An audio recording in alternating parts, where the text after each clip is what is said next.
Mama. Hold on. Hello. Good. Nice time zone, everyone. Welcome in. We are gonna do the reading stream again. Because I need to learn to have a good pronunciation because my English fucking sucks as I read the entire book of Project Hail Mary. Let me check. Hello, Dito. Hello, Glow. First, you guys are very quick indeed. Let me check, what capture are we right now? Let me see that.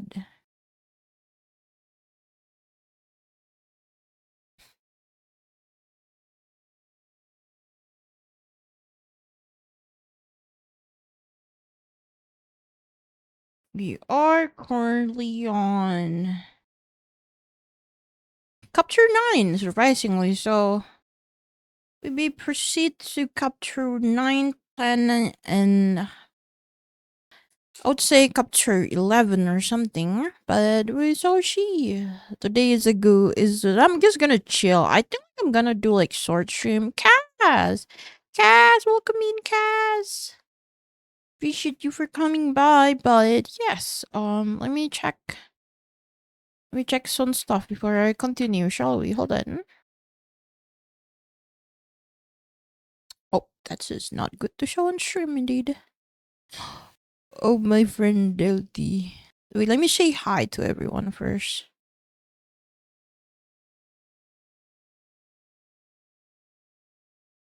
My god, so true, the legendary watermelon tea.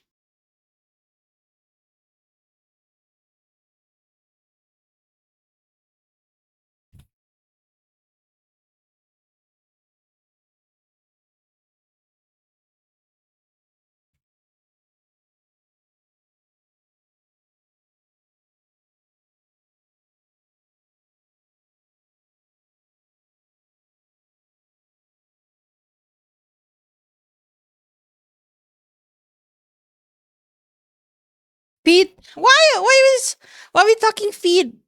Uh, y'all so down bad. If you guys don't behave, we are censoring the feed. We are censoring the thighs. Nichi, welcome in. Mama, do welcome in. Welcome in, everyone. Yes, yes. Melanie is indeed a fit and ties girly. You don't know? I mean, you don't know. Welcome in, Mama. How is you today? Let me know if the music is too loud. Let me like look, my friend. Na, na, na, na, na, na, na, na, na. Sorry, this I love this song.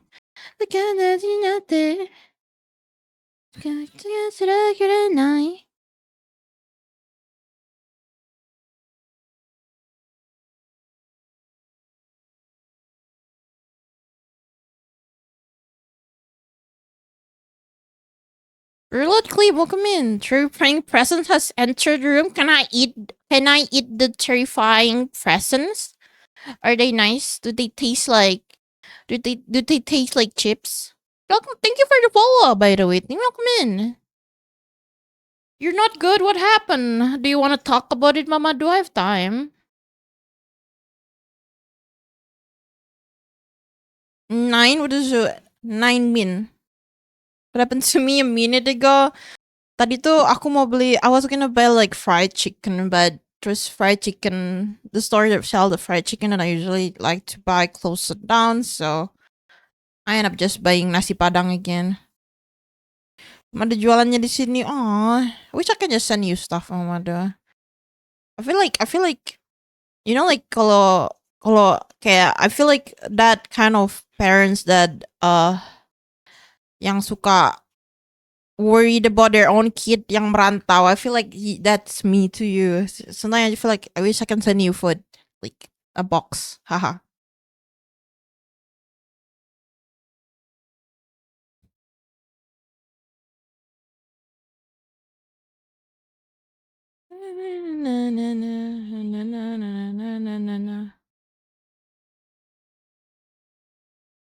Send her food. What the fuck? Food. Oh my god, Nichimanji. We know. Is that your fetish? Is that your fattest Nichimanji? Is feet? Do everyone follow me because you guys like feet? Hello, Cleobs. Ah, that's a kitty mon. More armpit guy. Blame me. Oh, blame me. He's confessing. Oh my god. Who else? Who else gonna confess about some fetish on my chat right now? On reading stream? On reading stream, everyone? But yeah, how are you, Nichimanji? How are you, Nichimanji? How your day treating you? Let me just tanya lain AC panas cuy. Hello, Nuki. Nyalakan AC. Hold on.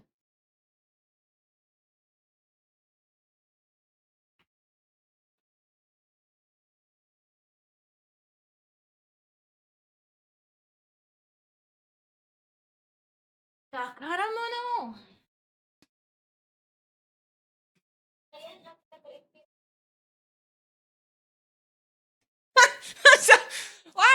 why is everyone confessing?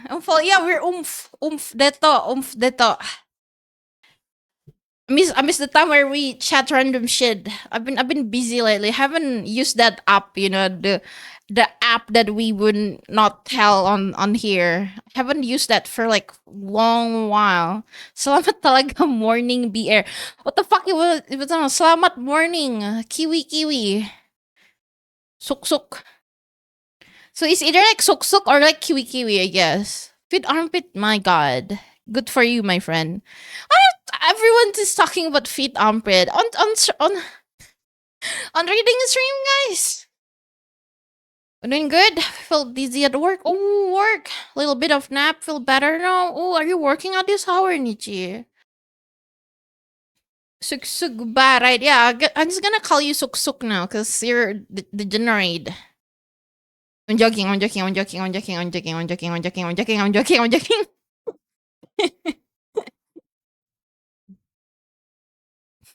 Dia baru datang terus aku panggil degenerate padahal dia nggak ngapa-ngapain. I'm sorry, I'm just joking. I'm just joking. I'm just joking. Please do not take me seriously.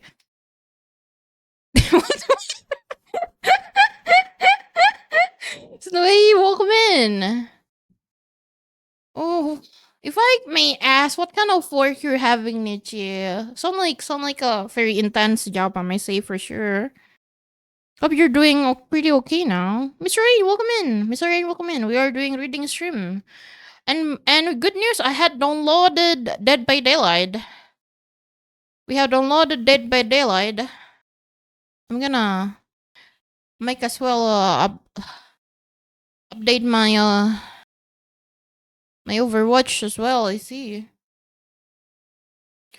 UAT with Q&A, question and ask, and stressing you out. Ooh, is it like a task? Is it like some part of task? Is it what is it? Nice, yes. We are trying to improve our reading skill, as we may say to the grammar policia. Coding. How to spell? Ah, I see. Hope it goes well, Nichi. I have no idea how to do coding, to be honest, but I'm proud of you for being able to do lots of work while being in this country, because I feel like everyone that able to survive in current situation deserve a pat on the back. I would say that for sure.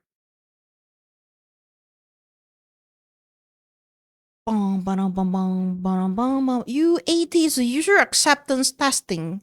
Oh, quality assurance. Oh, I'm starting to grasp what kind of job you're having right now. I see. Pretty hefty job, I may say, that's for sure. Hmm.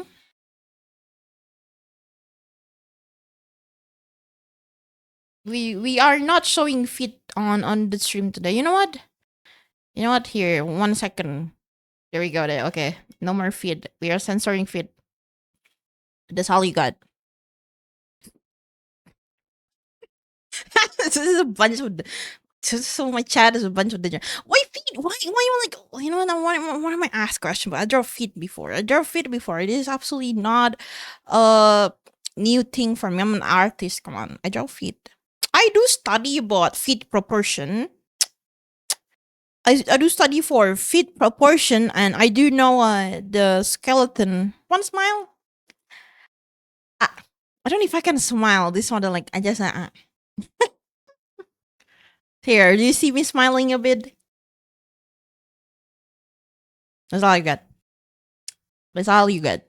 My tracking is not that good. I probably need to buy. I don't know what kind of webcam do I need to buy to be able to track better, and probably need to hire someone, model blender or something to fix my bone of my model. I cannot say it. Yes, you cannot say that's good. Mm. Shush, shush, shush, shush.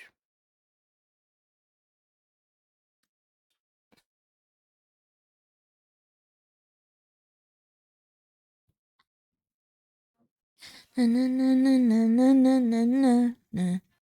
Na, na, na, na, na, na, na, na, na, na, na. The yeah, technically, maybe it's like a chiropractor for VTuber, you know. Apa sih namanya? Orang gepeng ya. Orang 2D, gepeng 2D, you know. Gepeng 2D, gepeng 2D. I kind of like want to draw. Do you guys know like the trend where the VTuber put like their boobs on stream as they do like hand cam? I kind of want to draw that. I bet it'd be so fucking funny though. I bet it'd be pretty funny, and I have like a good application for that.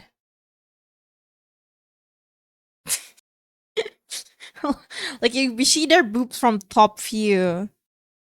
Na na na na na na na na na na. Dude, and then you're like, no, I see. Do you guys see like that one guy, like real boob, but 2D boobs, not real boob. You guys will not see my real boob for free. Na na na na na na na na na na. Crazy windows, yeah, crazy windows. Yeah, you know, like it's gonna be 2D of absolutely, bud.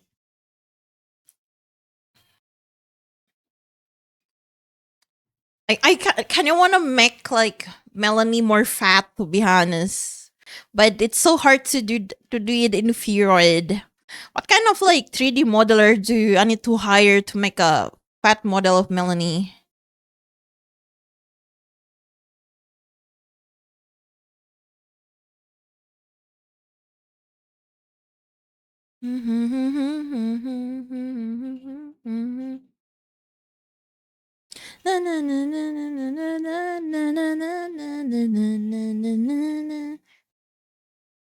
I am not excited for reading first suddenly. I don't know why.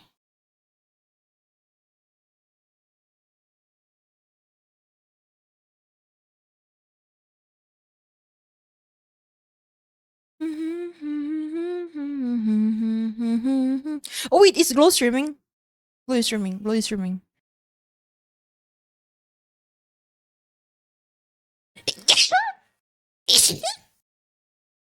Move everyone. I'm going to glow. Move everyone. I'm going to glow first.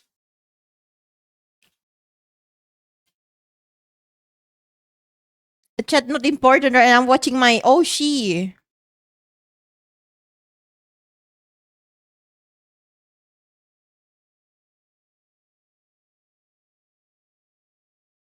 Thank you. Sorry, I'm sneezing.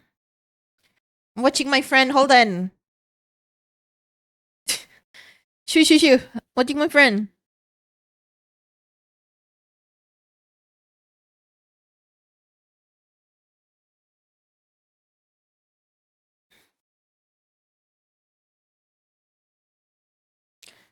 Doo, doo, doo, doo. I am like cleaning my ears for Ichi.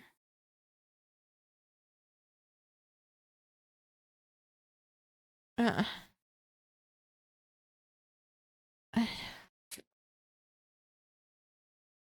should I start reading stream? I'm so lazy. I'm just gonna sit down for a while whilst I do stuff while I wait for the regular reading stream schedule. Because I usually wait for Taku because I feel like Taku is the person that actually like really into Project Hail Mary. I don't know why. But feel free to chat anything. I'm entitled streamer moment.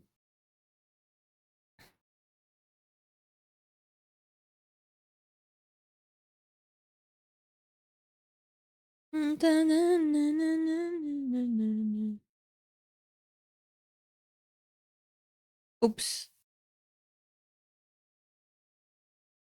Ichi. OMG, Mario. You guys can hear the song.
Na, na, na, na.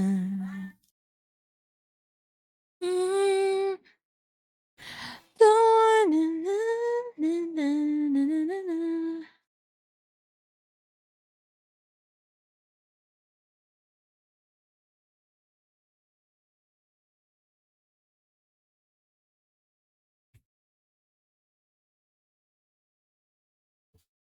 I'm gonna run away. Gonna hurry.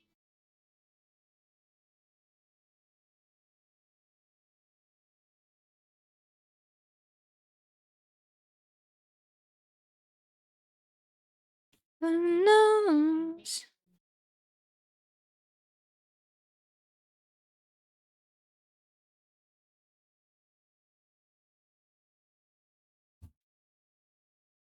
Dun, dun, dun, dun, dun, dun, dun, dun, dun.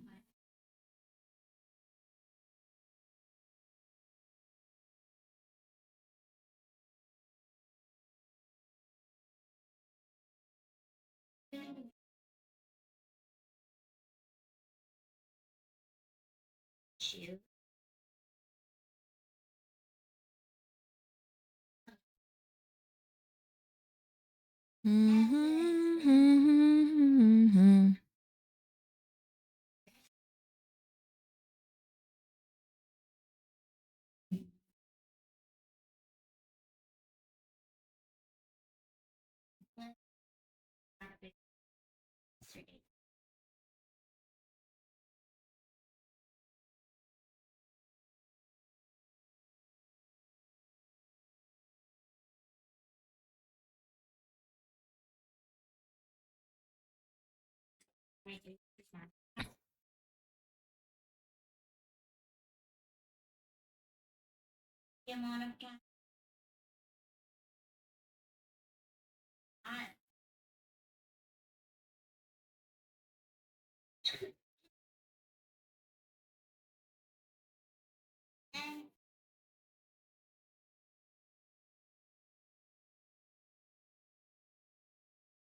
Oh.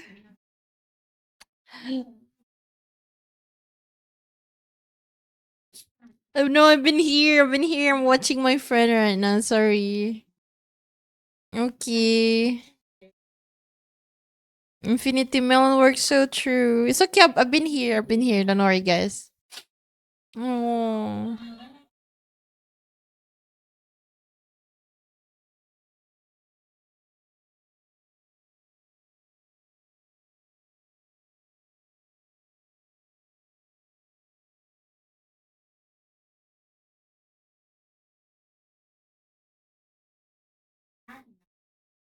Oh.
Thank you for the lyric. Oh, good night. Sleep well.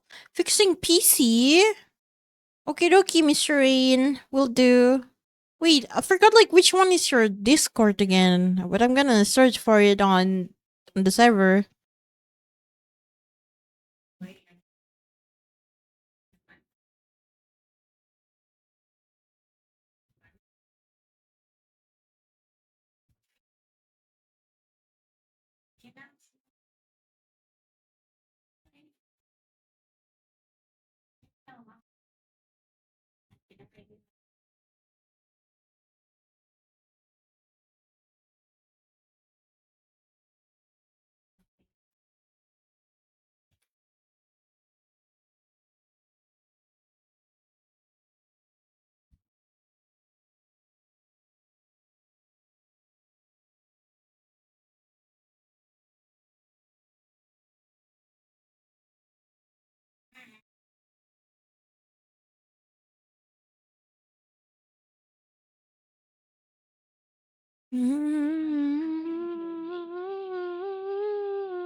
Oh, okie dokie.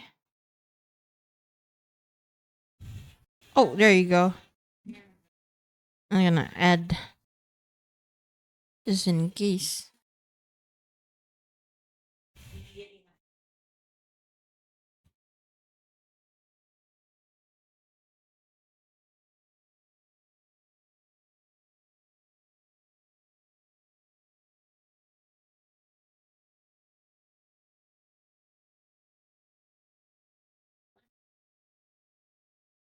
Okay. Okay, we can do reading stream right now because I finished watching. Aw, Glowfin. What? You guys doesn't hear that from me.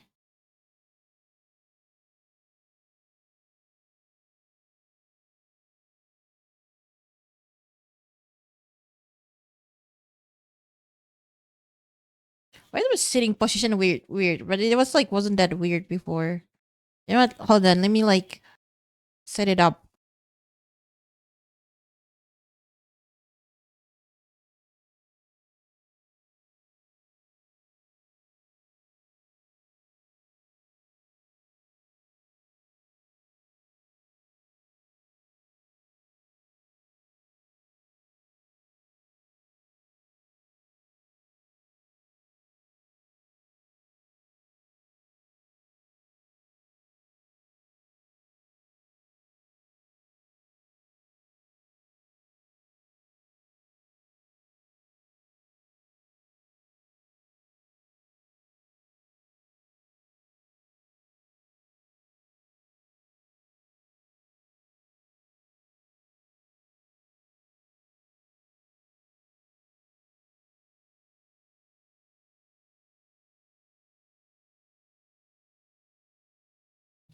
Mm. Okay. Let me know if the music too loud. I'm gonna chill now. I'm gonna just read. I'm just gonna focus reading. The time of the day touch me. I don't think it seasons me at all. See me what I see. After all, take it.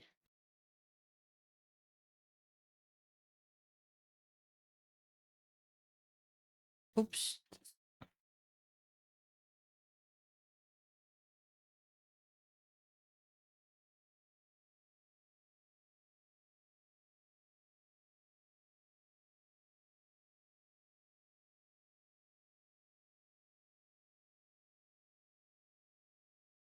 Hmm. Chapter 9. Let the model float in the middle of the room. The Xenonite is nearly indestructible, so I don't need to worry about it bumping into anything. Is this a good idea? I have a planet to save. As awesome as it is, to meet up with intelligent species, is this risk worth it? The Iridian clearly understand astrophage, at least well enough to make engine out of it, and I think they're trying to tell me they're here for the same reason as I am. They might have information that I don't know, they might even have the solution I'm looking for, and they seem friendly enough. But this is the interstellar equivalent of a stranger offering me a candy. I want the candy information, but I don't know the stranger. What's my alternative? Ignore them? I could carry on with my mission as I if never saw them at all. They're probably as spooked to see me as I am to see them. They might continue trying to talk, but they wouldn't go hostile, I don't think. Or would they? I have no way of knowing. No, this is a no brainer. I got to at least have a conversation with them. If they have any information about astrophage at all, no matter how minor, I have to talk to them. It's a risk, yes, but this whole mission is a risk. Okay, so what would I do if I were them? I'm an Iridian. I want to build a tunnel that connects to the weird human ship. But I don't know what's the human ship material is made of. How can I guarantee any kind of attachment or seal? My Sinonic knowledge is beyond dispute, but how do I connect it to humanium or whatever that ship is made of? I sent the human Xenonite model, so he know what I have, but I still don't know what he has. They need a sample of my hull, and they need to know it's a sample of my hull. Right. I say to no one. I don't know if this is a good idea or a terrible idea, but I'm going to knock the chunk. Oh! I am I am not using my glasses. How dare you rate my channel? Or you announce your graduation, Glow. Girl, I will remember this, Glowfin. I cannot even shout you out. I cannot even shout you out, Glowfin. Oh, guys, how are you feeling about the announcement, guys? Guys, how are we feeling? Do we love Glowfin, guys? We do love Glowfin. Guys, if you like Glowfin, type 1 on the chat. If you love Glowfin, type 1 on the chat, gang. Gang, if you it's one, she doesn't even love her child. Everyone, if you love Glowfin, type 1 on the chat, please. I can't even shout her out. She's like, she doesn't serve anymore, guys. What are we supposed to do? Yeah, type 1 on the chat if you love Glowfin. Spam that number 1 button. Go follow. So give her love. Stay contact with her in the Discord on other chat if you guys do. But yeah, Glowfin, if you I understand, honestly. Yes. Yes. Welcome, Gluffy. Welcome. Yes. Welcome in. Welcome in. Welcome, welcome, everyone. Me too. I'm so sad as well, but I kind of get it. Not trying to like, woe is me kind of situation, but I feel like streaming is it's a mentally taxing job. You know, you don't know. You, it's either you learn to be grateful or you learn to swallow that you're just human, you know, like yeah, welcome in. Just Mud Boglo, good night. Have a good sleep. Let me know if you wake up again, because that's what you usually do. You just suddenly wake up at random hours and see what you do. But yes, thank you everyone for coming in. We are doing a reading stream. We're just chilling though.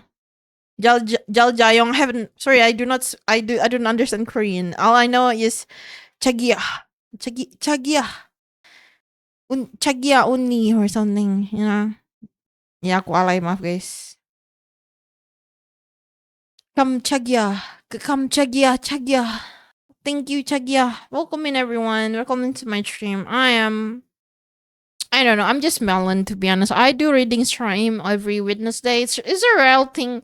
It's really rare for me to do like reading stream actually.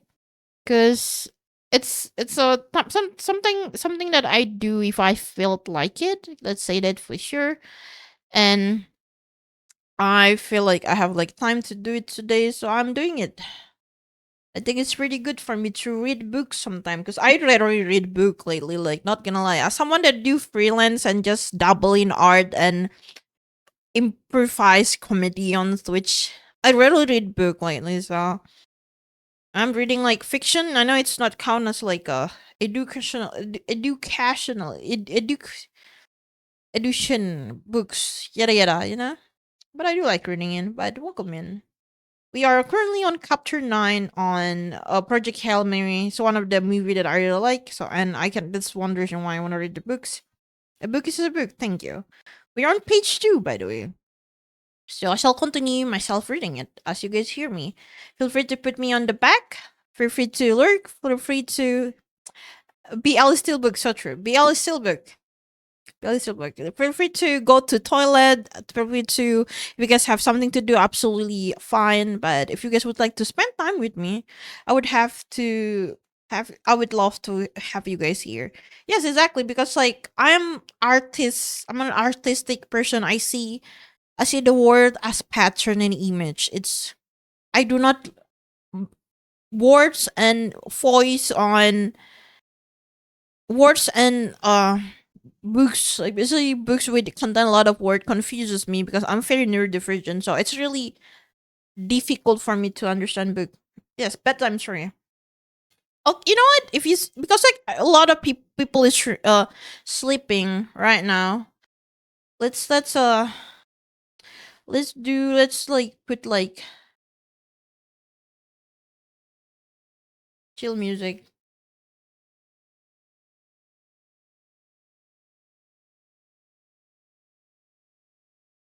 Leave no space.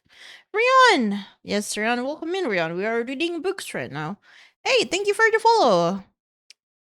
Fellow friends that like Hello Kitty for sure. I do love me some Keropi. Keropi very cute, bud. Welcome in, Rion. We are reading Project Hail Mary 1 Chapter 9 right now. It's a fictional book. Yes, I fucking love Keropi. It's a fictional book about journeying to space and finding friendship, basically. But yes, a rare species? No way. Nobody like frog. Nobody like frog in this house. Okay, we are on page 2 of chapter 9. Made of, I send a human xenonite model. So you know what I have, but I still don't know what he has. They need sample of my hull. I need to know it's sample of my hull. Right, I say to no one. I don't know if this is a good idea or terrible idea, but I'm going to knock a chunk of my hull off. I grabbed a set of Eva too. They live in the lab in the drawer 17E. I found them a while ago. They're on the tool belt that can clip onto the Eva suit and everything. Strat and the gang made sure we have all the equipment we would need for a whole repair. If needed, normally it would be Ilyukina job to fix stuff, but she's gone. Yes, there is a movie. One of the reasons why I'm reading the books right now. I absolutely enjoy the movie. I think everyone should watch Project Hail Mary if you guys whenever you want.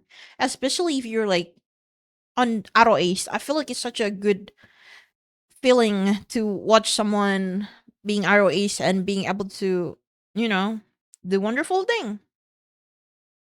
Huh. Random memory. Ilokina was our engineer, or fix-it gal. Okay. Well, no, it's me. I get back into the Eva suit and back outside. Again, bouncing in and out is getting kind of annoying.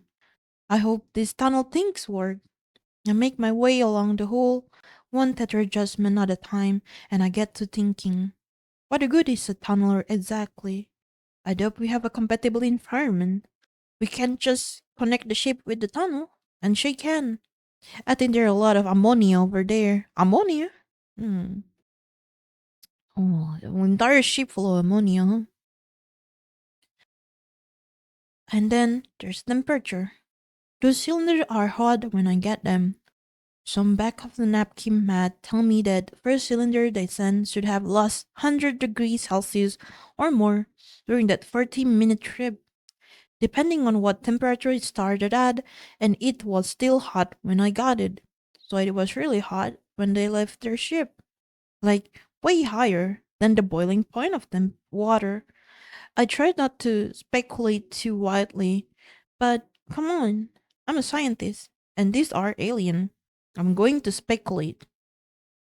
Do alien live in an environment hotter than the boiling point of water? If so, it proved I was right. The Goldilocks zone is a bullpucky. You don't need liquid water for life. He's still like this guy is still so obsessed about his like the thing that he does. I think like I need to disagree. I think all living being need water to live. To be honest, like you cannot exist without water. Counterpoint, living thing. Thank you, Babadu. Enjoy your day. I should be more focused on the first contact with intelligent alien things or the save all humanity thing. But gosh darn it, I can't spend a moment to be happy about being right when everyone said I was wrong. I finally reached a spot of hole that seemed right for the job. In the aft, the entire pressurized portion of the ship, well past the part where it widened out. If I'm right, I'm standing on a big empty tank that used to be a full astrophage. If I bridge the hole here, it shouldn't matter. I pull out a hammer and a chisel. Not the most elegant way to do this, but I can't think of anything better.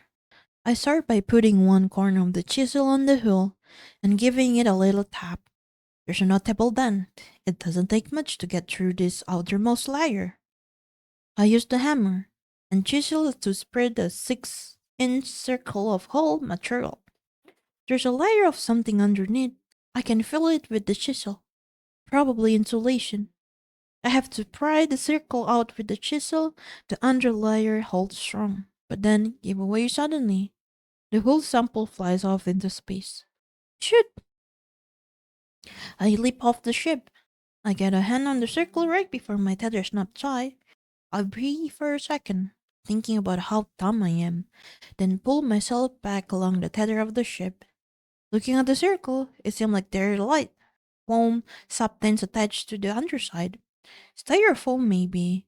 Probably something more complicated than that. Hope you guys watch all that, I say, because I'm not doing it again.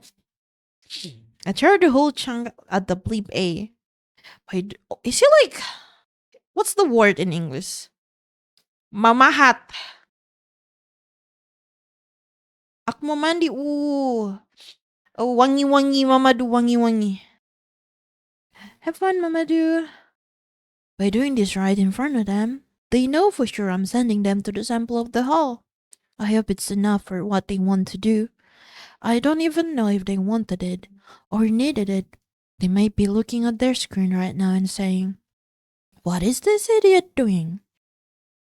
Is he poking a hole in his own ship? Why?" I stay on the hull, watch as the trunk trembles in the twilight. The multi-armored robot on the Bleep A hull slide along its rail for the reception. Once positioned, it wait for the hull chunk to arrive and make a perfect catch. And then, I swear to God, it waved at me. One of its little arm waved at me. I waved back. It waved again. Okay, this could go all the way. I head back toward the airlock. Your move, guys. Their move is taking a long time. I'm getting bored. Whoa, I'm sitting here in a spaceship in the Tau Ceti system waiting for the intelligent alien. I just met to continue our conversation, and I'm bored. Human beings have remarkable ability to accept the abnormal and make it normal. I look through the control of the radar panel to see what the other feature it has. After some digging through preference dialog, I find what I'm looking for. The proximity warning parameter. Currently set to 100 kilometer, fairly reasonable. You would expect thing to be million of kilometer away. 10 of 1,000 at the very least, so if some rock is within 100 kilometer of you, that's a major problem. I changed the setting to 0.26 kilometers. It worried to check the setting as too low, but it doesn't. I stretch my back and float out of the pilot seat. The Bleep A is 270 meters away. If they get closer than 260 meter, or if they send another present that gets within that range, the proximity alert will go off. I don't have to sit here and stare at the screen anymore. The control room will blare a warning when the Bleep A does not anything interesting. I float down to the dormitory. Food, I say. The arm pull a box out of their little stash in the ceiling and stick it to my bunk. Someday, I should look around there and see what available. For now, I kick off the ceiling and float down to the food. The box labeled Day 10, Meal 1, has a Velcro-like strip on the bottom that help it stay in place. On the bed seat, I open it up and see a burrito. Not sure what I expected, but okay. A burrito it is. Turn out, it's a room temperature burrito. What? Wait, what? Is eating a burrito? Okay. Bean, cheese, some red sauce, all pretty tasty, really. I would imagine that for some reason I cannot thinking that he just been eating like liquid, like a liquid burger. Like they make like the one in like what is it called again? Like Doraemon. That's what I've been thinking they're doing.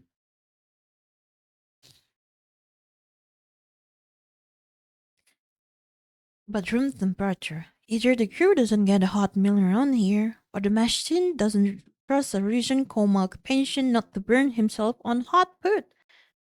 Hot food, probably the latter. I followed up the lab and put the burrito in the sample furnace. I leave it in there for a few minutes before pulling it out with tongs.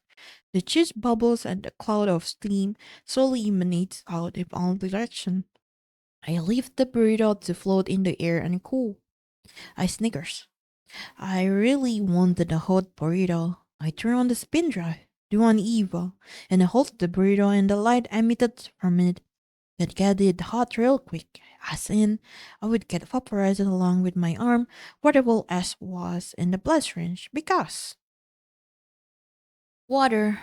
I'm gonna drink some water.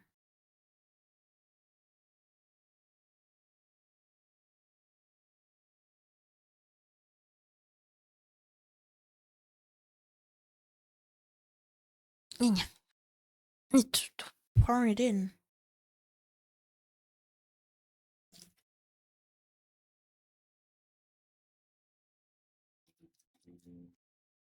Mm.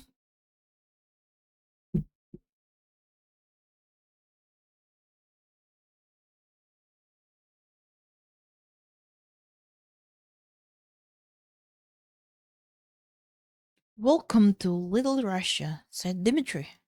He gave a theatrical wave at the aircraft carrier lower hangar deck. The whole space had been repurposed into a bunch of lab full of high-tech equipment. Dozens of lab coat scientists toiled away at their tasks, occasionally speaking Russian to one another. Dmitry Denizen, we called them. We probably put more effort into naming stuff that we should have.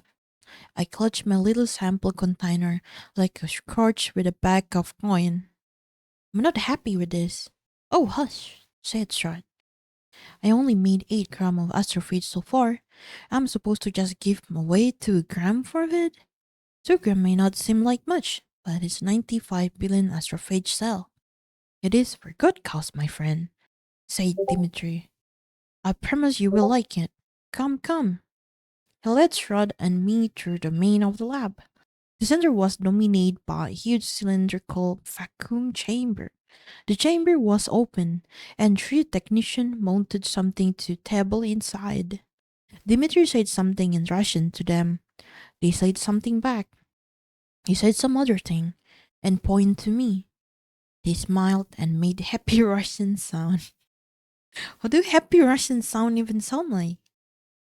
Then Shard said something stern in Russian. Sorry, said Dimitri. English only for no, my friend. For the American. Hello.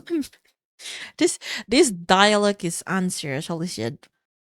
Hello, American, said one of the technicians. Shut the fuck up, Nuki. Sorry, my clock is talking to me. I'm speak for English for you. You have fuel? I grip my sample container tighter. I have some fuel. Charles looked at me the way I look at a stubborn student in my class. Hand it over, Dr. Grace. You know, my brother double extrovert population over time, right? Taking away 2 gram now is like taking away 4 gram next month. She pulled the container out of my hand and handed it to Dimitri. He held the small metal file up and admired. This is a good day. I have looked forward to this day, Dr. Grace. Please let me show you my spin drive. He gestured me to follow and bounced up to the stair into the vacuum chamber. The technician excited one at a time to make room for us. All is attached, said one of them. Checklist is done, ready for task. Good, good, Dimitri said. Dr. Grace, Mrs. Strut, come, come. He led Strut and me into the vacuum chamber, a thick shiny metal plate leaned against one wall. The middle of the chamber had a round table with some kind of device resting on it. This is a spin drive, Dimitri beamed. It wasn't much to look at. It was a couple of feet across, mostly circular, but it was one side of it cut flat. Sensor and wires come on an aperture all over the place. Dimitri lifted the top casing off to refill the inert. Things got more complicated. Inside was a clear triangle of a rotor. Dimitri gave it a little spin. See? See, spin drive, spin drive. Oh, it worked. Yes. He pointed at the triangle. This is a revolver high tensile strength transparent polycarbonate. And this, he pointed to a nuke between a revolver and outer casing, is where fuel come in. IR emitter inside the part of the revolver emits small amount of light with 4.26 and 18.31 micron wavelength, that is wavelength which attract astrophage. Astrophage go to that revolver face, but not too hard. Astrophage thrusts is based on a string of ER light. Dim light make weak thrust, but enough to make an astrophage stick to surface. He rotate the triangle and alight on an edge with the flat part of the casing. Rotate 120 degree. This face of revolver with the astrophage stuck to it. Now point out the back of the ship. Increase strength of ER light inside. Astrophage now very excited. Push very hard toward ER light and their thrust Petrova frequency lightly back to the ship. This pushes ship forward, million of little astrophages pushing on back of the ship, making it go yes. I bent down for a look. I see. This way no part of the ship has to be in the blast area for the light. Yes, said Dimitri. Astrophage force limited only by the brightness of ER, like attracting it. I did very much mad and decided best is to make Astrophage exhaust all energy in 4 seconds. Any faster than force will break the revolver. Will break the revolver. He rotated the revolver around another 120 degree and pointed it to the remaining third of the casing. This is the cleaning area. Squiggy wiped dead astrophage off revolver. He pointed to the cleaning area, then the fueling area, and then the open face. All three are active at the same time, so while this area clean that astrophage of this face, fueling area adds astrophage to that face. And other face is pointed out back of the ship, providing thrust. This is a pipelining mean the part of the triangle point out back of the ship is always thrusting. I have no idea what he's talking about. Okay, it like a circular motion, like the fuel. They're talking about fuel. I have how do okay? Is it are they like using like a living like cell to fuel the rocket? Is it what they're trying to explain to me right now? Dimitri opened a file of astrophage and set it in the fueling chamber. August and the astrophage will find their way to the triangle face. No special handling was required. He could just let the fuel see the ER. Come, come, he said. Experiment time. We left the vacuum chamber and Dimitri sealed it off. He yelled something in Russian, and all the Russians started repeating it. Everyone made their way to the far side of the hangar deck, including us. They set up a folding table. It had a laptop on it with a Cyrillic reading on the screen. Miss Trett, how far is Kiev from closest land? Dimitri asked. About 300 kilometers, she said. This is good. Oh, wait, why? I said. Why is that good? Dimitri pursed his lip. It is good. Time for science. He pushed a button. There was a muffled whomp from the far side of the bay, followed by a hum, and then nothing.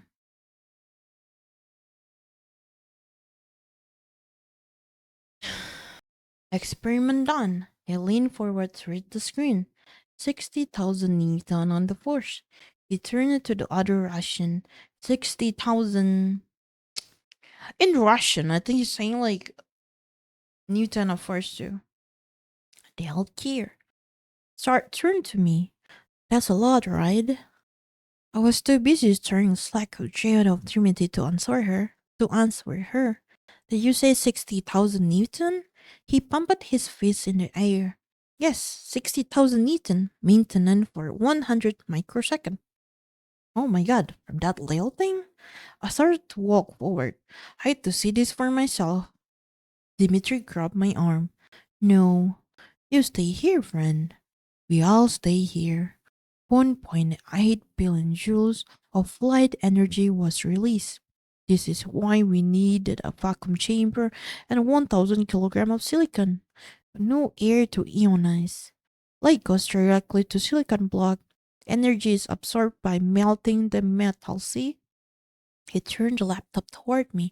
A camera feed from inside the vacuum chamber showed a glowing blob that was once a thick plate of metal. Oh, I said.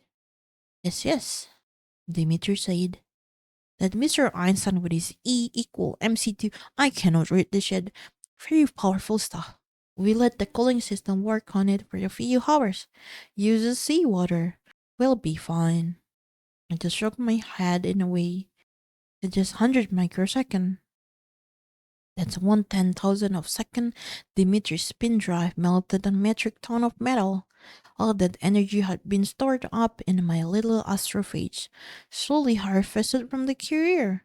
Nuclear reactor heat over time by my breeder. I mean, the met I'll check it out.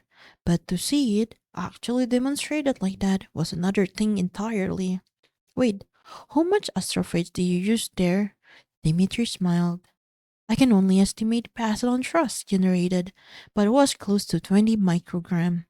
I gave you entire gram. Can I have the rest back, please? Don't be greedy, Strat said. Dimitri needed for an order in brick experimentation. She turned to him. Good work. How big will the real drive be? Dimitri pointed to the video feed. That big. That is real drive. No, I mean the one on the ship. Dad, he said, pointing again. You want redundancy, safety, and reliability, right? Yes? We don't make just one big engine. We make thousand little one. 1009 actually. Enough for all trust needed and much to spare. So malfunction during trip, not a problem.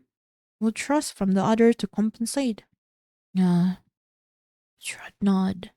Sounds a little spin drive. I like it. Keep out the go to work.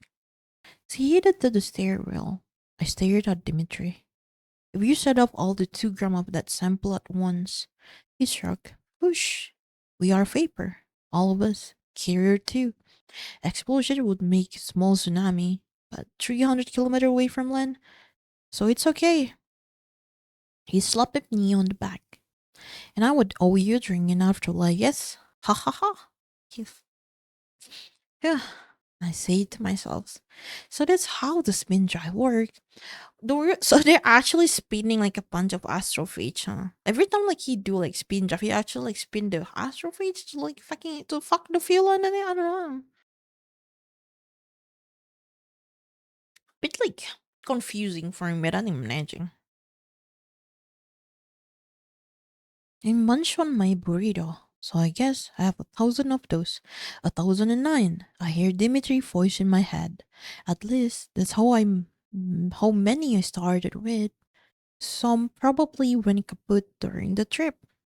There's probably a panel on the spin drive console that tell me a status of each little one. The proximity alert interrupt my thought. Finally, finally, I dropped the burrito. It floated where I left. Hold on. Okay. Finally, I dropped the burrito. It floated where I left it and launched myself up to the control room. The hatch from the dormitory to the lab doesn't line up with the hatch from the lab to the control of the room, but there a diagonal line of travel that will send me through both if I do it just right. I don't get it right this time. I have to push off a lab, wall, and root. Still, I'm getting better at it. I checked the rudder panel and, sure enough, the Bleep A is approaching. Not cylinder this time. The whole ship is coming my way, nice and slow. Maybe they're going for a non-threatening kind of approach. In any event, it's almost there. Look like it's a whole as any new addition. In that diamond part that as big as the whole Hail Mary, there are cylindrical tubes sticking straight up. The whole robot is sitting next to it. Looking proud of myself, I might be pausing a tad. The tube looked like a Xenonite, patchy and gray and tan with grain-like lines running its length. Hard to tell from this angle, but it almost like to be hollow. I think I know what's come next. If they follow the plan they indicate with the model, they'd be putting the other end of it against my airlock. How will they attach to their tunnel? My airlock does have a docking capabil- capability. Probably for whatever ship brought me and my crew to the Hail Mary, but I can't expect Iridian to know the intricacy of our universal airlock. The bleep A edged ever closer. What if they're a mistake? What if they're miscalculate? What if they accidentally poke a hole in my skull? I'm all that stand between humanity and extinction. Will an alien mad at or do my entire species? I hustle to the airlock and pull on the Eva suit. I'm in there in record time. Better safe than sorry. The Bleep A is so close now. The telescope screen show a patch of mottled tulle. I switch to the external camera. My hole is littered with them. They're all controlled from a window on the EVA panel. It was good to know where your astronaut is when giving them EVA instruction, I guess. The tunnel is about 20 feet long, or 7 meter. Man, being an American scientist sucks sometimes. You think in the random unpredictable unit, based on what situation you're in. The whole robot reached out with the sumptuously telescoping arm. I have no idea it could do that. It extended well beyond the tunnel toward my airlock. Not creepy at all. Five ever-growing alien, robot arm reaching for my front door. No cause of alarm. Each arm, three-finger hand is holding something. A covered bar with a flat plate attached on the end. Like a coffee mug handle. Three of the arm reach the Hail Mary and stick the flat part of their device to the hole. Sorry, a burpee. Shortly after, the other two arms do the same. Then all five retract, following the Hail Mary toward the tunnel. Okay, so this flat thing are handles. Or they attach? Good question. My hull is smooth, made of non-magnetic aluminum. Why do I remember that all of a sudden? The handles certainly aren't connected by any mechanical means. Must be adhesive, and it's all started to make sense. Of course, they aren't going to work out how the docking mechanism work. They're going to glue one of the end of tunnel to my ship. Why not? Much simpler. My ship groans is 100,000 kilogram piece of equipment that was definitely not designed to be pulled along by its airlock. Will the hull put up with this? I double checked the seal on my EVA suit. The control room moves around me. It's not fast, just a few centimeters per second. Hey, for a small ship, spaceship velocity, I think in a metric. Much better than the qubits per fortnight, or whatever. I let the world catch up to me. At some lizard brain level, I like being a little farther, or the airlock. Some scary stuff is going to on have blah, some scary stuff is going on over there. Clunk. The hidden tunnel has hit the hull. Click and screech follow. I watch the whole camera feeds. The mouth of the tunnel, now firmly held to the airlock aperture, is larger than the entire airlock door. I guess that's that. Presuming the glue will hold pressure, they don't even know what my atmospheric pressure is. What's the glue made of? So many questions. I can operate the control zoom panel with my EVA sweet glue. I wish I could zoom in or something. I screen at one of the feed showing the tunnel. It sure looked high against the hole for to me. There's some curvature to the hole around that spot. Kind of complicated shape to make, but Iridian duplicated perfectly. After another minute, the robot arm let go of their handles, leaving them on the hole. A muffled sound comes from the airlock. It's a whooshing sound. Is that airflow? They're pressurizing the tunnel. My heart races. Can my hull handle it? Why would the air dissolve aluminum? What if aluminum is highly toxic to Iridian and one whiff it killed them instantly? This is a terrible idea. The whooshing stopped. I gulped. They're done. Nothing dissolved yet. I flood over the airlock for look-see. I had bought a... Uh, what is that? I had bought airlock to seal it, of course. More protection in case of breach. I opened the inner door and floated inside. I peeked out the porthole window. The blackness of space gone, replaced with the blackness of the dark tunnel. I turned on the helmet lamp, angles my head to the shine light through the porthole. The end of the tunnel is too close. I don't mean I'm bothered by it. I mean the end of it is not 20 feet away. It's more like 10 feet. And while the rest of the tunnel is made of gray and tan and blotchy xenonite, the wall at the end is a hexagonal pattern of random color. They didn't just connect a tunnel, they connected my airlock to theirs with a wall in the middle. Clever. I closed the inner lock door with me inside and depressurized it. I spin the outer door, hatch handle and push. It opened without resistance. The tunnel in the vacuum at least. It is on my side of the divider. I think I see. This is a test. They had all the same concern I had. Attach it, let me pressurize my hull with my air, and see what happened. Either it work or it doesn't. If it work, great. If it not, they try something else. Or maybe ask me to try something. Okay, let's see. I tell the airlock to repressurize. It refused the outer door is open. Nice to know that the safety interlock in there, but I have to work around it. It's not hard. There's a manual relief valve that will just let air from the ship into the airlock. It bypasses all computer control. You don't want someone to die because of a software malfunction, right? I open the relief valve. Air rushes in from the Hail Mary and with the airlock wide open into the tunnel. Within 3 minutes, the air flows slow and then stop. My sweet reading tell me there are 400 hectopascal of pressures outside. The Hail Mary has equalized with my part of the tunnel. I close the relief valve and wait. I watch the external pressure gauge of my EVA suit. The pressure stay put at 400 hectopascal. We have a good seal.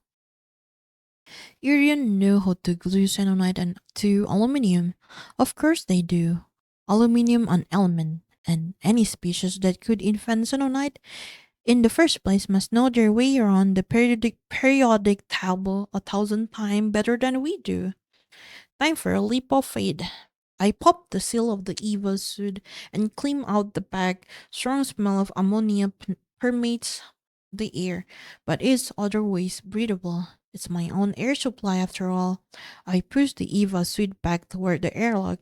The helmet lamp are my only source of light, so I finagled the suit. I have never seen that work before. So the lights stay pointed down the tunnel. I float over the mystery wall, reach out to touch it, but stop short. I can feel the heat even from the few inches erosion like it's hot. In fact, I'm starting to sweat. The tunnel walls are heating up my ear. It's uncomfortable, but not too bad. I can open the Hail Mary inner airlock door if I want to climate control to take over. Then all life support system can fight it out. They keep the hot side hot and keep the cold side cold. Even with the sweat forming on my brow and the strong ammonia odor making my eyes water, I press on. I'm just too curious not to. Could anyone blame me? There are at least 20 little hexagon on this wall. They're all different color, texture, and I think a couple of them might be translucent. I should catalog each one, figure if I can identify what they're made of. Looking closer, I see there are definitely seam running along the edge of the hexes. That's when I hear a sound come from the other side. Knock, knock, knock. Oops, Copter 10. I'm gonna fill my water, guys. Be right back.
My voice is fine. I'm absolutely fine. We shall continue. Chapter 10. Chapter 10. Chapter 10. Hello. But anyway, thank you so much for the follow. Help Benoni. We are doing a yes, we are doing a reading stream where I actually trying to learn new English word by reading a think aside reading a new word English word in books. We're reading Hail Mary. We are on chapter 10 right now. Sleep Wayne, welcome in. Side, welcome in. Hell Ben Oni, also welcome in, everyone. Um, because I don't usually use like low voice, but I think like after the read, I realized that everyone is that currently on the stream right now seem like sleeping. So I'll be chill today. I'm not trying to like crise my voice or anything. Just trying to learn a new word. But anyway, chapter 10. They knocked, so it's only polite for me to knock back. I know that the wall is going to be so hot, so I wrap my knuckle on it as fast as I can. I knock 3 times, just like they did. There's no immediate response. I take a good long look at the hex wall. There are 40 hexes, I say, and each one seems to be unique. Different material, maybe. I feel like I'm supposed to do something here. But what? Are they watching me? I don't see anything that looks like a camera. I hold up my finger and point back to the airlock. I don't know if they can see me or if they have any idea what that hand gesture meant. I kick off the hex wall and back to the airlock, and then I open the inner door. Why not? The pressurized is the same on both sides. It's okay to leave the airlock open. If there are pressure loss in the tunnel, the air leaving the ship will slam the inner airlock door shut, and I'll get to stay alive. I go to the lab and pack a bag with a few choice items, and then return to the tunnel. First, I tape LED lamp to various spot along the tunnel and aim then at the hex wall. Now I can see what I'm doing. At least I pull out my trusty handle X-ray spectrometer and scan one of the hexes. It's a xenonite, almost the same composition as the cylinder they sent me earlier. Almost. There are a few different in the trace element. Interesting. Maybe xenonite is like steel, a lot of different shape. Check the next hex over. Another slightly unique combination. Best guess. A different type of xenonite are optimal for a different situation. They had no idea what my air was like, so they want to test various component again, said. When I leave the tunnel, they inspect the hexes to decide which one fares best. That means I should leave the tunnel. Should I depressurize my side for them? Seems polite. I could easily do it. I just tell the airlock to cycle. It will think. Jolly. Gee golly. There's here is a lot of air in me today. Who write this? I would just keep pumping until it's just so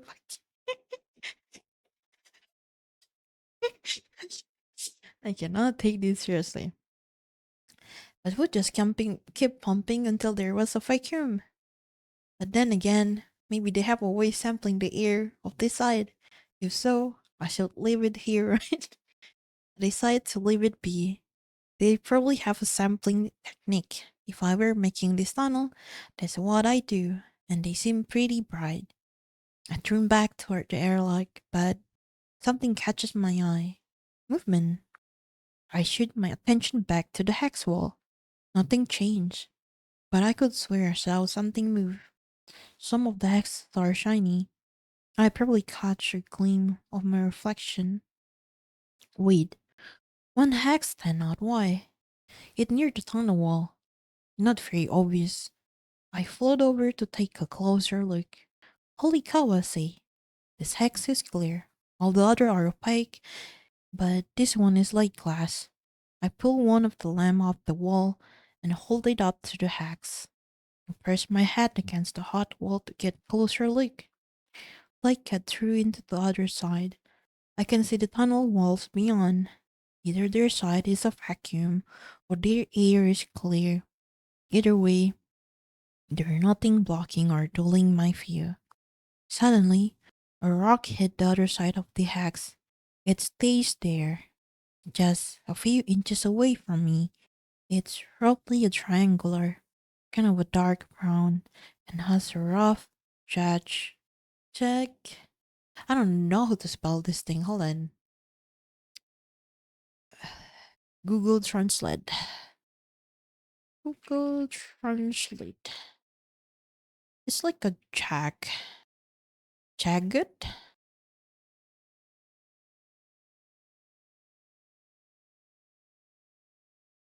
Oh, it's jagged. This is jagged. Okay.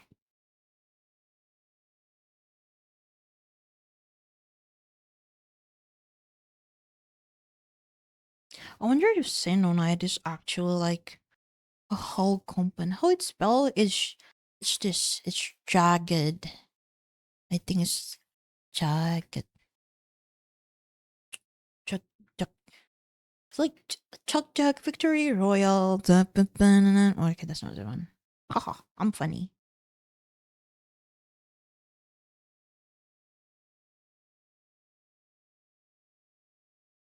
Jagged edges, I think. Oh, there we go. Yeah, jagged edges. Like you might see on the tip of the spear from a caveman. If I meet spacefaring caveman, stop being stupid. Why did they put the rock there? And is it sticky? Are they trying to block my view? If so, they're doing a terrible job. The little triangle is only a couple of inches wide at the thickest point, and the hex is a good 8 inches across. Thank you. I'm trying my best. And it got sillier. I think like the problem with my English is that I only learn English by watching television. That's all I do. That's all I do. See, I think like the first time that I actually learned this was Cartoon Network. I was watching like Adventure Time and what's that one again? Steven Universe. My gay awakening. I must, as I say, and then it gets sillier. A rock is bending an articulated joint, and there are two similar rocks that do the same thing. And there's a longer rock attached to them that's not a rock. That's a claw. It's a claw with 3 fingers. Huh? I'm desperate to see more. I press my face against the hex. It burned, but I resist the urge to pull away. There's pain, yes. It's probably going to leave a mark. I should go back to the lab and find a camera. But come on, no one would have that presence of mind at a time like this. Hmm. I groan as my face hatches, but I'm rewarded with a better view. The alien claw, I call it a hand. That's less scary. The alien hand has 3 triangular fingers, each one of them with articulation point, knuckle, I guess. They can close up into the raindrop shape or widen out short of three-legged starfish. The skin is weird. It looks like a brownish black rock. It's irregular and bumpy, like someone carved the hand out of the granite and hasn't gotten around to smoothing it out yet. Natural armor, maybe, like a turtle shell but less organized. There's an arm too. I can barely see it from this angle. No matter how hard I stupidly press my face into the hot wall of pain, but there's definitely an arm leading away from the hand. I mean, there have to be, right? Not just a magical floating hand. I can't take the pain anymore. Pull my head away. I feel my face. It's pretty raw, but there aren't any blister. Tap, tap, tap.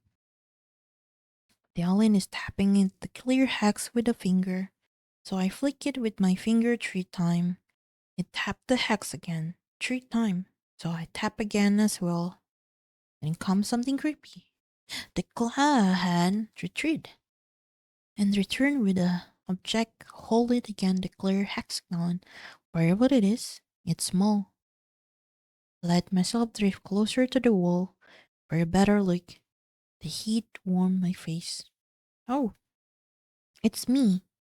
It's teeny, tiny Russian Orlan MKS2 Eva Suit. That's all they've seen of me so far. Another hand is Rob. Hey, I have two hands, so I shouldn't be surprised that they do too. The second hand holds the model of the Hail Mary. It looked to be at the same scale as the figurine of me. The hands then pushed the little me into the little Hail Mary airlock.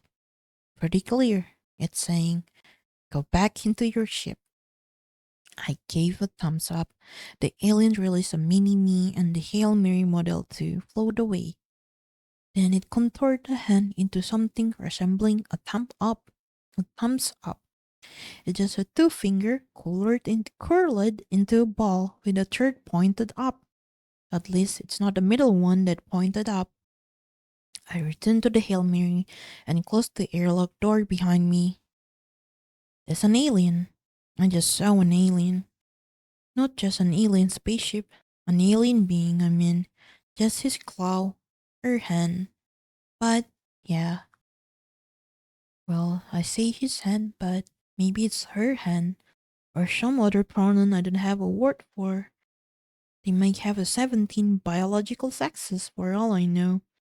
Or none. No one ever talked, but the really hard part is for the first contact with intelligent alien life.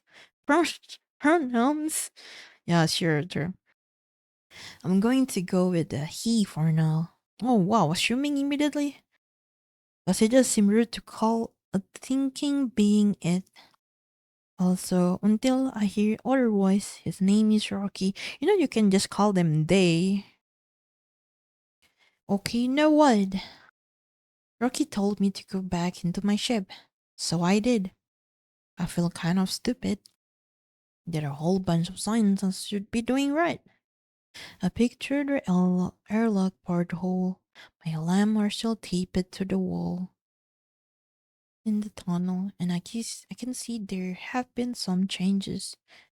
Yeah, exactly. Like, do you know this book side? Have you watched like Hail Mary? The reason why I really like Hail Mary, despite it's not really canon in some of the thing, they are. I feel like the protagonist is Aro Ace because this guy, this guy is he have like he do not care about romantic feeling or anything. He just want to be with his friend. And it's one of the things that make me actually like the book and the entire fucking movies that bro is just don't care. And it's really awesome and it's one of the thing that I actually resonate with. Finally, a good ROH representation than just being a neurodivergent ROH that are rude or mean stereotype. Huh, finally.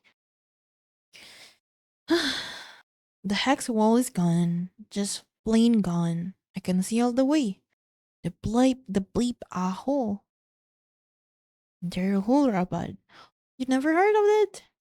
It's a bit hefty. It's like science fiction, so it's science fiction and I'm not smart. I don't like math. I don't like word. I don't like number, but it's they I think the movie kind of make it simplifies and the thing everything. It's that you don't need you are what's the word for it? You are meant to be something. You are meant to even though like you you're like a scaredy cat, you can be something. Even though like you always running from relationship, you can be something, and you can even just care for your friend. Oh, thank you. I'm glad that you like talk about it. It's a very interesting book. I do not like reading the scientific part, but I every time I read it, I guess it feel like kind of larping, and it make me like slightly understand like difficult words. So I do enjoy reading this. One of the book that I plan to read after I read Hail Mary on stream. It is absolutely cool. Absolutely cool. It's like a good RA star presentation. I can say that for sure. It's the second book that I would like to read is Stone Batch Blues. Stone Batch Blues. It's one of the book that I actually want to read, and I hear it's pretty sad. He's like somebody. It's like somebody alive actually. Like the outdoor like leaving stuff, I guess. And I heard this pretty good queer book. And the third book that I want to read is actually a House of Leaf. It's and I tend to read books on Wednesday. Sometimes I skip a day just because like I don't feel like reading near the virgin. But yeah, I do enjoy just, not playing League of Legends, that's it. The hex wall is gone. Just plain gone. You can see all the way to Blip a hole. And there a whole robot attached to it, reaching out and doing stuff with its little robot hand. And yeah, its hands look like Rocky hand, broadly speaking, 3 fingers, but the same size as Rocky hand. Probably controlled with a Nintendo Power Glove. You are writing bullshit around. Nintendo Power Glove kind of thing inside the ship. Man, I'm old. The robot take a particular interest in my lamp. Heck, I take an interest too. Those are alien artifact with alien technology. Sure, they're just light, but they're alien light to my Iridian friends over there. Probably the most exciting scientific find on their history. The robot arm put them in the little cubby on the Bleep A hull and a large closest. I bet those are going to be the most heavily studied lamb in the history of lamb.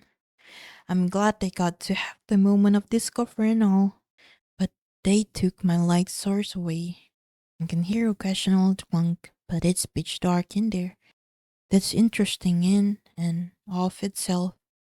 I'm not an alien from 40 Danny, but if I were working with a remote control robot, I have a camera on it somewhere and light source to see what I was doing. But they don't need that. They don't need light. Well, hold on. Their visible spectrum might be completely different from ours. Human only see a tiny fraction of all the wavelength of light out there. We evolved to see the wavelength that are most plentiful on Earth. Maybe Iridian evolved to see different wavelength. The room could be well illuminated with infrared or ultraviolet light, and I wouldn't see a thing. Hmm, robot. Why a robot? They had living being there a few minutes ago. My boy Rocky. Why replace him with a like, what is this outer reading? A vacuum. They probably tickle the air of the tunnel. They have a sample of my hull. They know it's made of aluminum and roughly how thick is it. Maybe they aren't sure if my ship can handle outside pressure.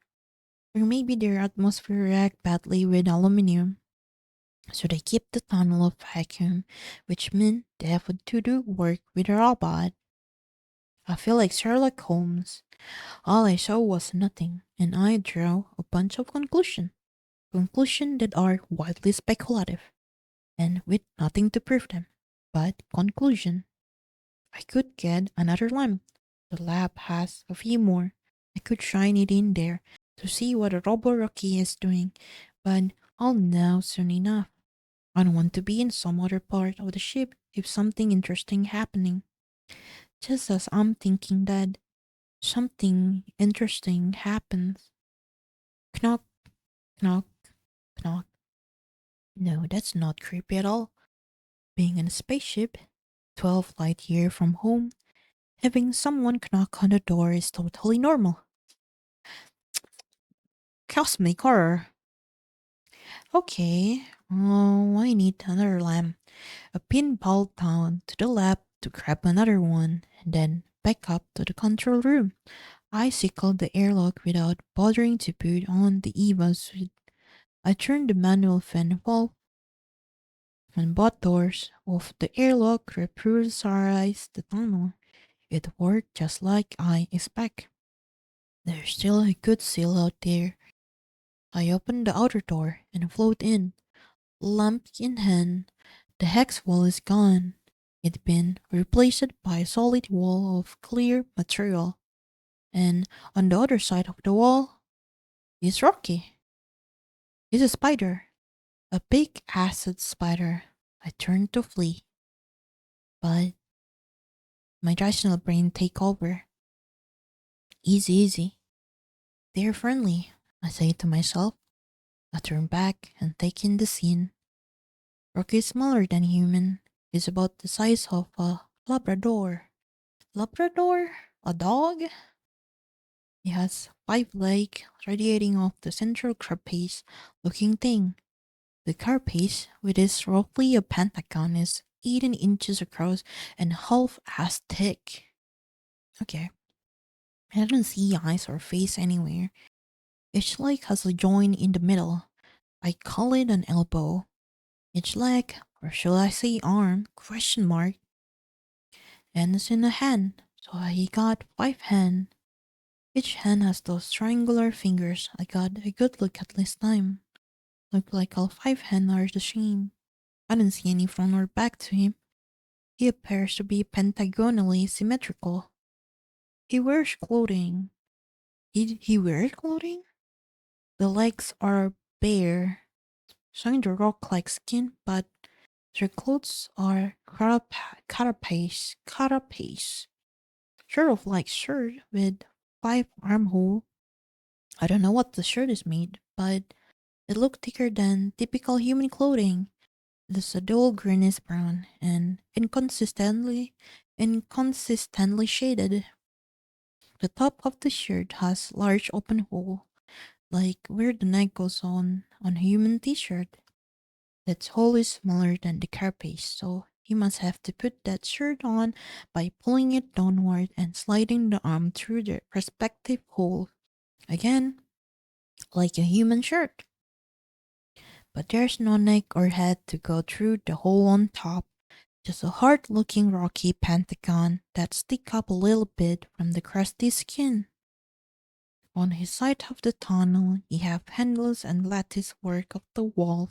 He casually hang on the couple of bars with 2 of his hand. I guess when you have 5 hand, 0 G isn't that big a deal. Just allocate a hand or two for keeping in one place and use other 3 to do stuff. For me, the tunnel is kind of small, but for him, it's absolutely spacious. He waved to me with a free arm. He know one human greeting. By golly, he planned to use it. I wave back. He wave again. Shake my head. No more waving. He pivot. His shoulder to rotate his carapace back and forth. He shook his hand. In as much as he could. I wonder how we're going to break out of this game of Iridian see, Iridian do, but he take care of that for me. He tapped the clear wall 3 times with a finger, then kept the finger extended. Is he pointing? I followed the line and wow, there's stuff in the tunnel with me.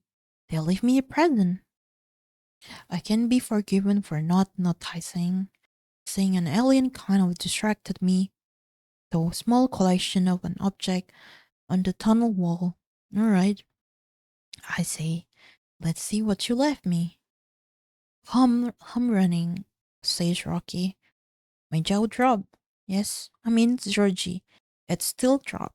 There was no pronunciation or inflection of those sound, just notes like a whale song. Except not quite like a whale song, because there were several at once.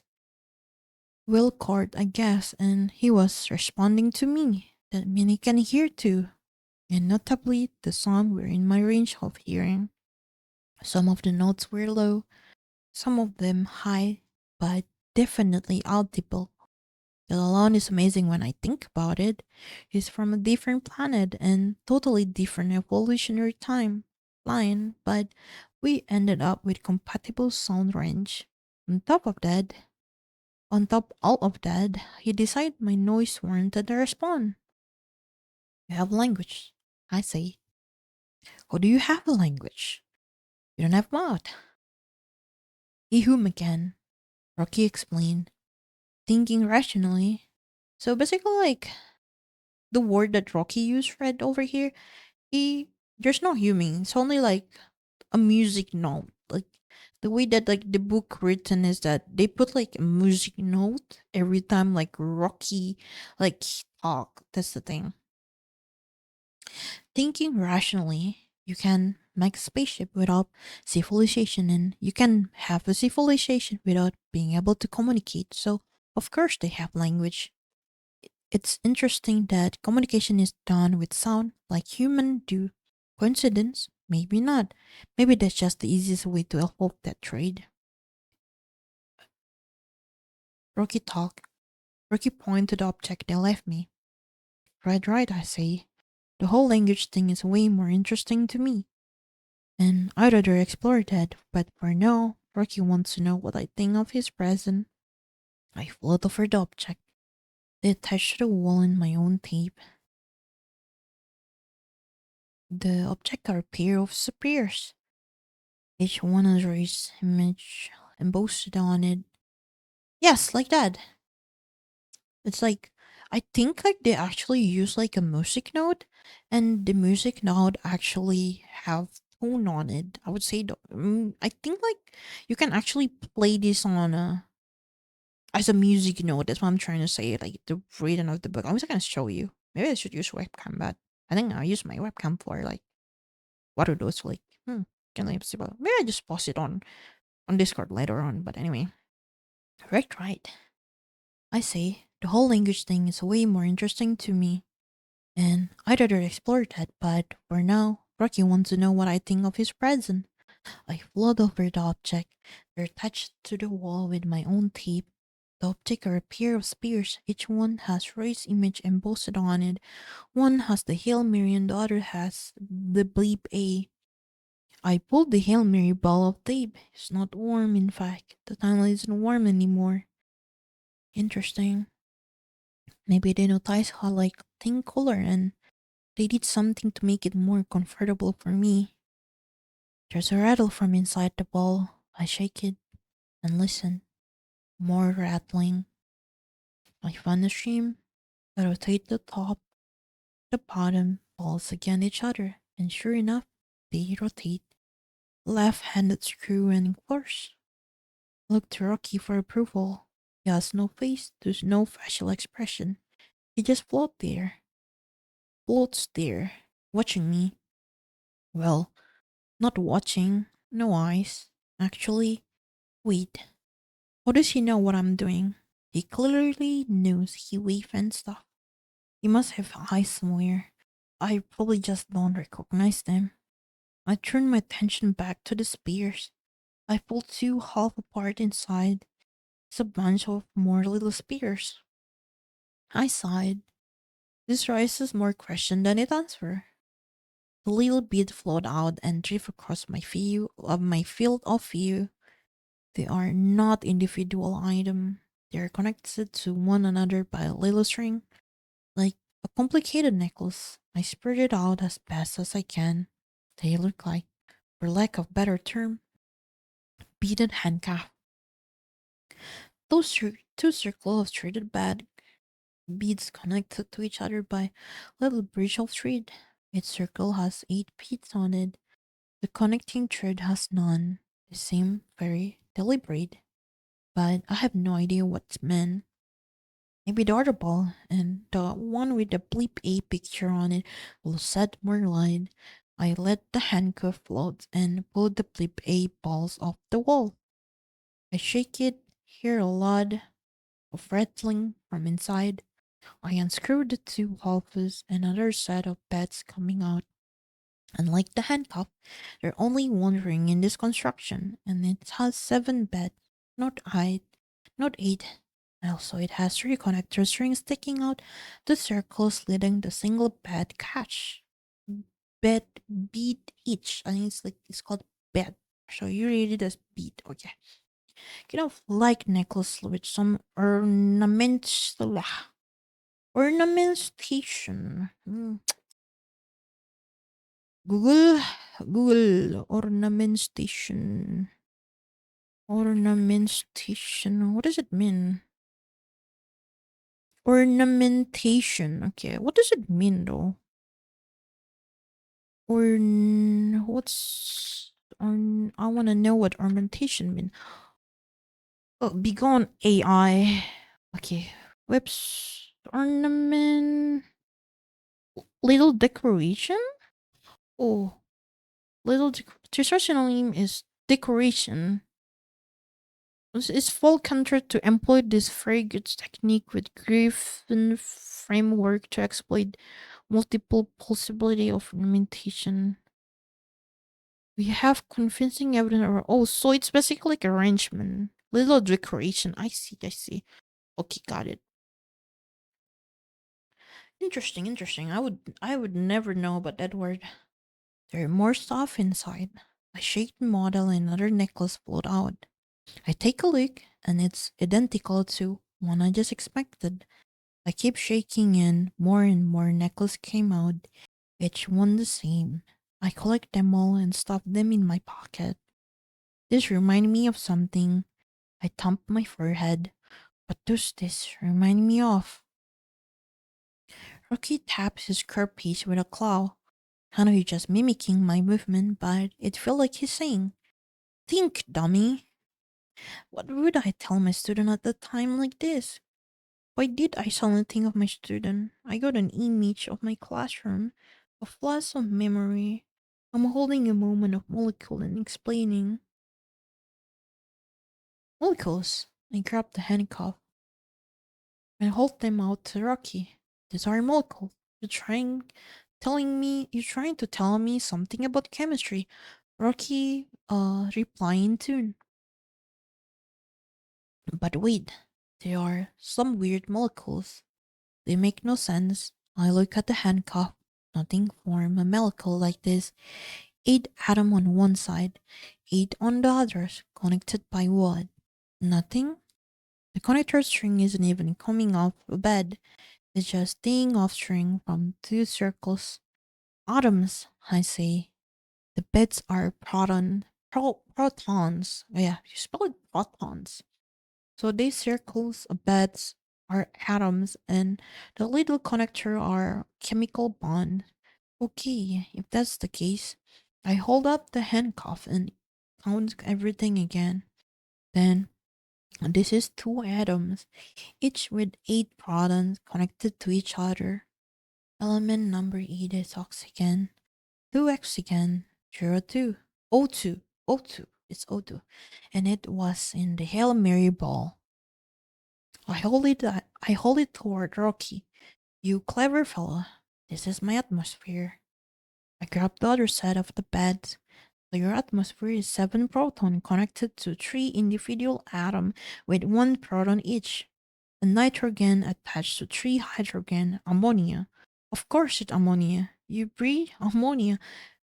I'm so curious, like, what's this ammonia? Is it ammonia like toxic for human? Why is it? Ammonia is a big gone AI. I'm putting wiki.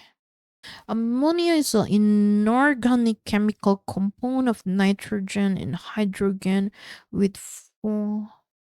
Like pee. He breathed pee gas. Colorless gas with distinct pungent smell. This is like fertilizer. Explosive. So you're saying that this creature is highly flammable.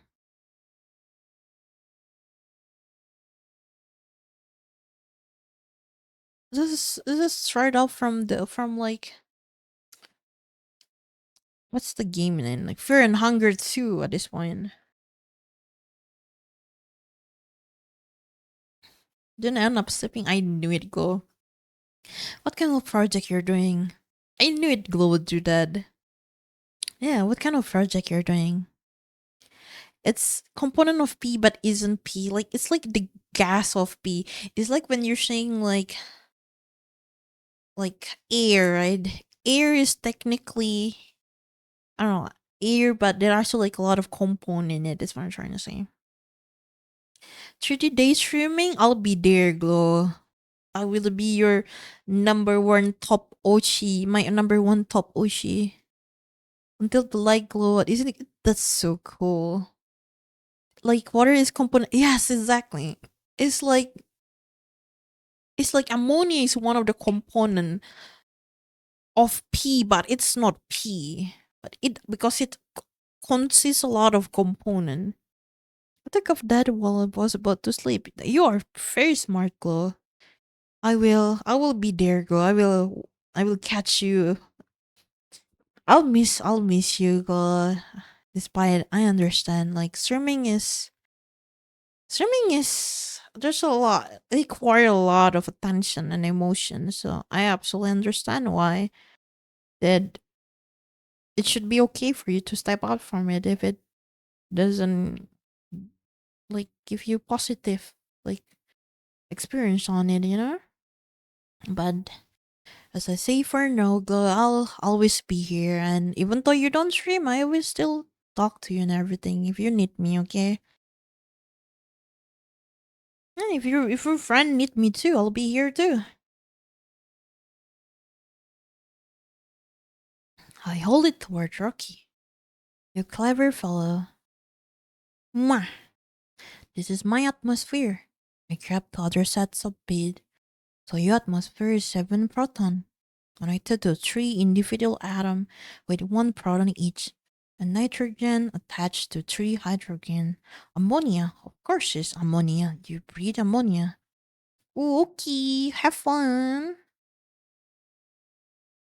That explains the pervasive smell of an all little present they left me, residual trace of the air. Smile fades. Yikes, you are a really judgy person. Yikes, you breathe ammonia? Ew. I count all the little ammonia necklace they gave me. I only got one O2 molecule, but he gave me 29 ammonia. I think about it for a moment. Oh, I say, I get it. I see what you're saying. I look to my alien counterpart. You have 29 times as much as atmosphere as I do. Whoa. Two things come immediately to mind. First, Iridian life in an immense pressure. There we go. Immense pressure. Like similar to being 1,000 feet deep in the ocean back on Earth. Secondly, xenonitis. Some amazing stuff. I don't know how thick the wall is. Half an inch. Maybe. Less. But and holding back a relative pressure of 28 atmosphere, all while being a big unreinforced flat panel, the absolute worst way to make a pressure vessel. Heck, their whole ship is made of big flat panel. The tensile strength of that stuff must be off the chart. No wonder I couldn't bend or break the thing they sent earlier. We don't have remotely compatible environment. I'd die in second if I were on his side of the tunnel, and my guess is he wouldn't do well in 1/29th of his normal atmospheric pressure. Pressure. And with no ammonia at all. Okay, not a problem. We have sun and we can pump to mime. That's a good start for communication. I take a moment to let this all sink in. This is amazing stuff. I have an alien body over here and we're chatting. I can barely contain myself. The problem is I haven't contained myself. Fatigue washed over me so hard. I can barely concentrate. It's been 2 days I slept. There's just always been something monumental going on. I can't just stay up forever. I'll need to sleep. I hold up her fingers. The hang on sec motion. Oops, ads. I'll wait for you guys. Da, da, da, da, da, da. Why is this? Why is my all slime stuck here? Da, da, da. Oh, they are stuck because I kinda fucked them here. So I guess I'll clean it.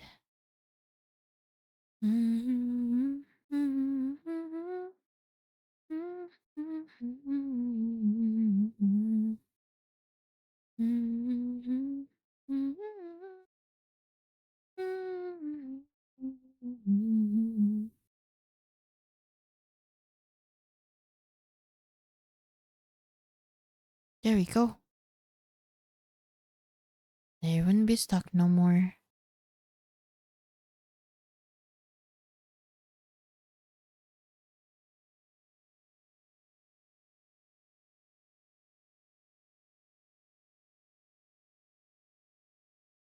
Welcome back.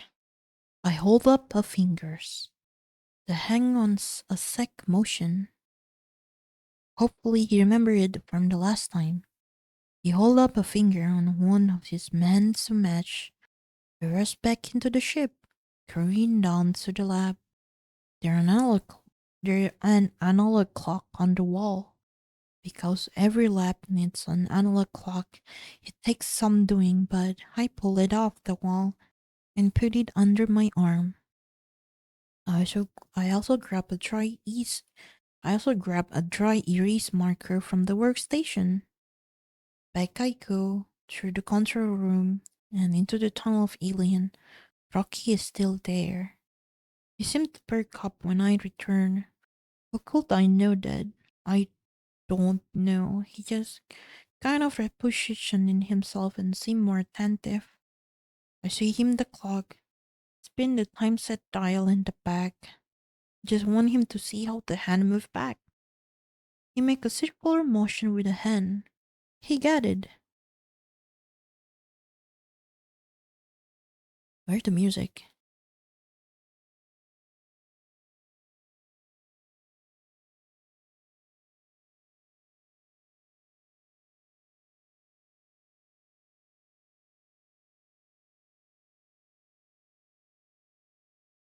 I set the clock to 12. Well, love. Sorry. Then I used the dry erase marker to draw a long line from the center toward the 12 and short line from the center to the 2. I'd rather sleep. Sorry. My string, I guess.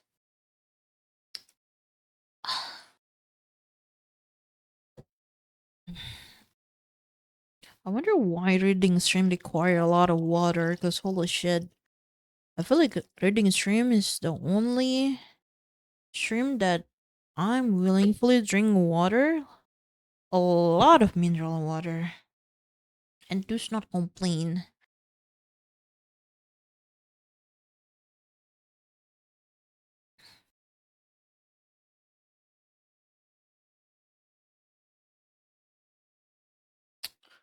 I set the clock to 12. Then I used the dry erase marker to draw a long line from the center toward the 12 and short line from the center to the 2. I rather sleep a solid 8 hours, but I don't want to keep Rocky for waiting too long.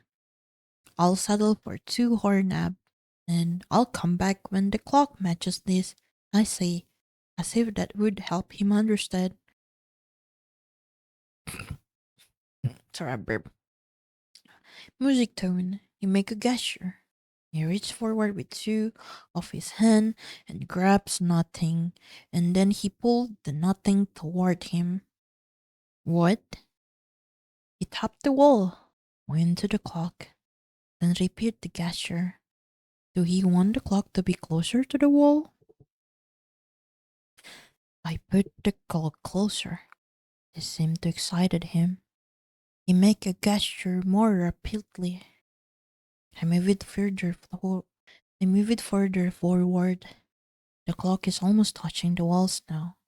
He does the gesture one more time, but this time a little slower. At this point, I have no idea what he wants, so I just push the clock up against the wall. It's touching now. He raises his hand and kind of shakes them. Alinja's hand.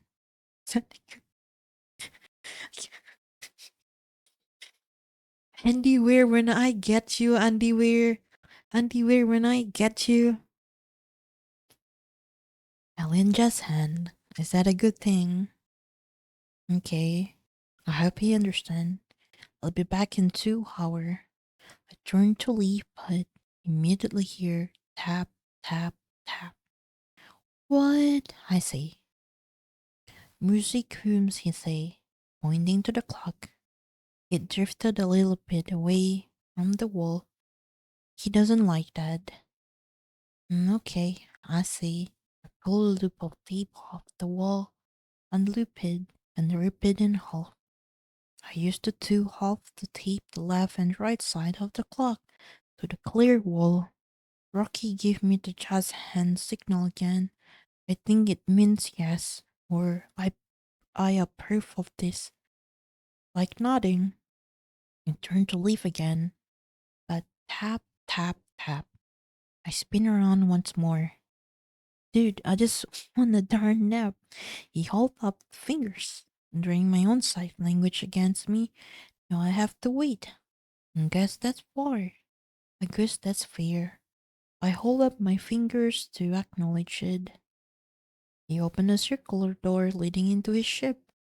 It's the right size for an Iridian. I would have hard time squeezing through if it ever become a plan. He disappeared inside, leaving the door open. I love to know what's beyond the door, but I can't see anything. It's pitch black in there. Hmm, interesting. It is complex. It is completely dark in his ship. That door probably leads to an airlock, but even an airlock would have some light in it, wouldn't it? Wouldn't it? Wouldn't it? I wanna know. Do you actually pronounce wouldn't it? Because I feel like it's one of the words I get confused.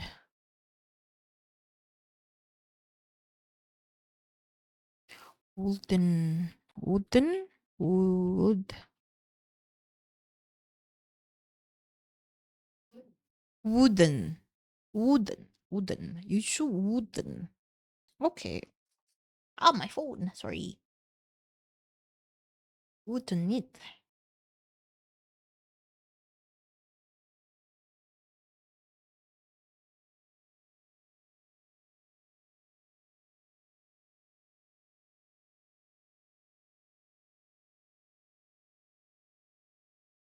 The symbol on the right rotates away to be replaced by a new symbol.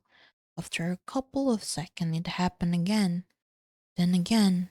It's a clock, I say. I show you a clock. So you show me a clock. I point to my clock, still taped on the wall, and then to his. He does the jazz hand with two of the hands he's not using at the moment. I do jazz hands back. I was Sheridan clock for a while. Rocky just hold it in place for me to see. The symbol's number probably cycled through on the rightmost window. They're on a rotors. Rotor, like an old school digital clock back home. After a while, the other one, taped to the left of it, changed one position.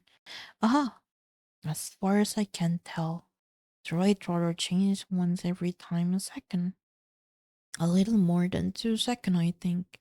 It cycled through 6 unique symbols before repeating. Plus and featured in that one. Whatever it reaches, they're like the way that they write this is there like a lot of symbolism that I probably cannot read it on stream until like you see the thing, but they basically have their own language. Like one become E, like plus become like I don't know 4. But basically, they have their own symbol for the clock. That I just want you guys to know that. Whenever it reached the L, the next rotor on the left advanced one step. Eventually, after about a minute of this, that the second from right rotor worked its way through all the symbol. When it reaches L, the third rotor from the right advance. Look like they read information from left to right.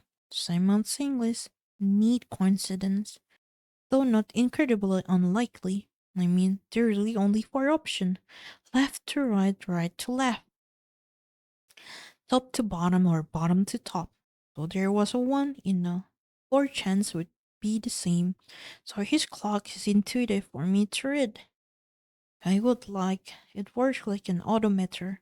All is clearly there 0. From what I know, what E is 1, V is 2, V opposite V is 3, plus is 4, and V strip is 5.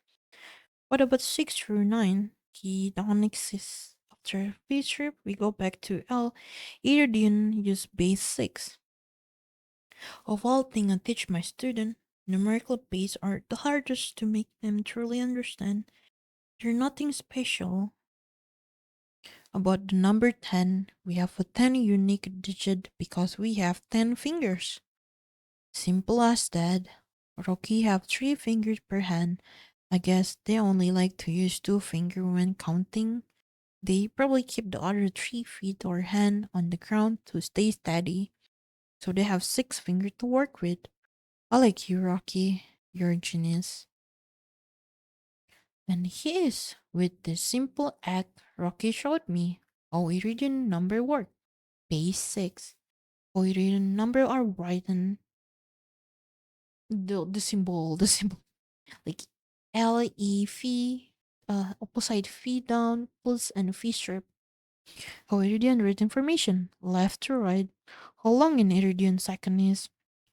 I hold up a finger, rush back into the ship to get my stopwatch, come back, and time Rocky clock. I start the timer just a third rotor change state. The right rotor continued clicking over every 2 seconds or so, and every 6 step the next rotor advances 1. This is going to take a while, but I want as accurate as count as possible. It takes around a minute and hold for the third rotor to move just 1 step. I can expect to be at this for 10 minutes or so, but I plan to watch the whole time. Rocky get bored at least. I think that's what happened. He start fidgeting. Then lets the clock float in place near the divider wall. Then he wanders around his side of the tunnel. I'm not sure if he's doing anything in particular. He opened a door leading to his ship. Begins to climb through and then stops. He seemed to think it over, then changed his mind. He closed the door. He doesn't want to leave while I'm still here after all. I might do or say something interesting. Rocky talk again in music notes. I know, I know. I say. I hold up my fingers. He hold up his fingers. Then return to slowly bouncing from walls to wall, zero G pacing. Finally, the third rotor complete a full lap and I stop my timer. Total time 511 seconds. I don't have a calculator, and I'm too excited to go back into the ship to get one. I pull out a pen and do long division on the palm of my other hand. 1 iridian second is 2366 Earth seconds. I circle the answer of my palm and stare at it. I add a few exclamation points nearby because I feel like they're warranted. I know it doesn't seem like much, but this is a huge deal. Rocky and I are astronauts. But we're going to talk science, and just like that, Rocky and I have established a fundamental unit of time. Next up, length or mass. No, actually, next up, a nap. I'm so tired. I pull my clock off the wall, circle the two with my dry erase marker just to be as clear as possible, and tape it back in place. I wave, he waves back, then I go back for a nap. This is ridiculous. How can I expect to sleep? How could anyone under these circumstances? I'm still wrapping my head around what's happening. There are an alien out there. And it's killing me that I can find out about astrophysics, but you can talk about complex scientific concept with someone via pantomime. We need a shared language, however rudimentary. I just need to keep doing what I'm doing. Work on the science communication, the first unknowns of physics. Just the one set of concept we're guaranteed to share. Physical laws are the same everywhere. And once we have enough words to actually talk about science, we start talking about astrophysics and int phi phi l phi upside down one. I cannot read this. Urgent second, I'll be talking to him again. What the heck can a guy slip out of time like this? There's no way I can just capture 11. Break time. I'll be right back. I'm gonna go pee too.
Wow, welcome back, welcome back, welcome back, side. I was taking a toilet break as I check my package. I buy like Deltarune package and completely forgotten to take it. Haha, damn it.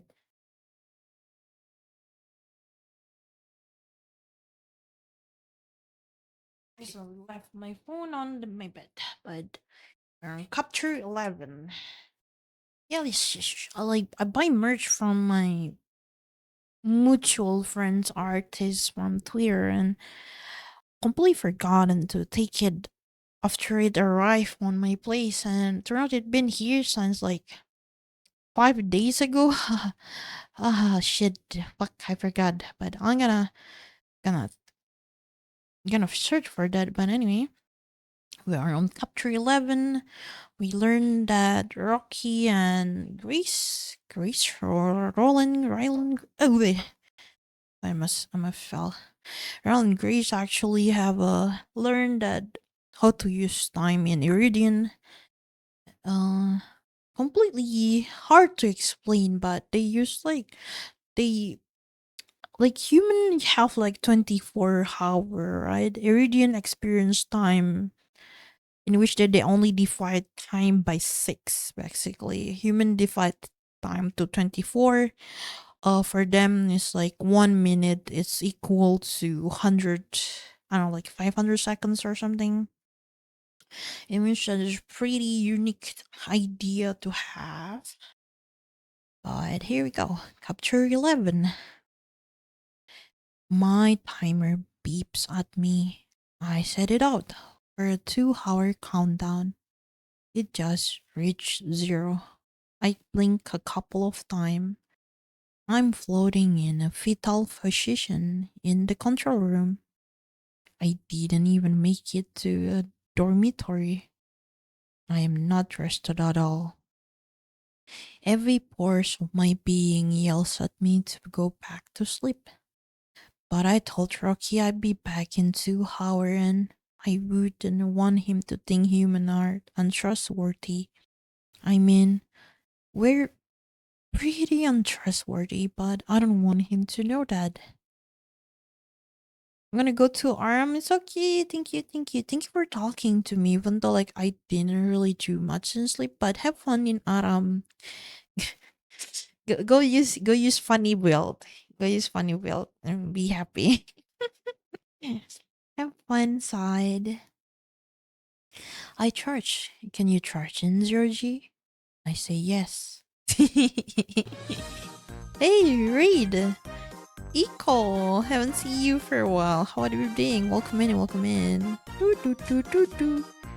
Boop, boop, boop, boop. Welcome in, my friend. Oh, I just realized that my overlay. If my overlay, this one doesn't have. It's just supposed to have a raid alert, but it doesn't trigger. But welcome in. Echo the voice amplifier and Fencer. Let me give you a shout out, buddy. What you doing? What you playing? I know that you also like a fellow like book reader as well, right? You like reading. How it's going? Yeah, going good. I am, as you can say, practicing to read the books. Because I rarely read books, so I'm trying to make it like a weekly or like bi-weekly thing to read the books and continue my books. And we're currently reading Hail Mary, and we're on chapter 11, which are, I honestly really like this book. Yes, absolutely.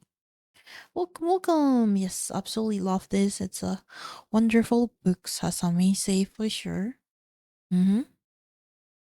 Well, thank you for checking, Echo. What you doing? What you playing? Do you play anything interesting or are you actually reading something?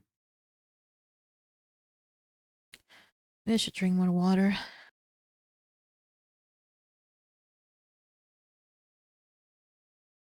Ah, thank you, thank you. I shall drink water.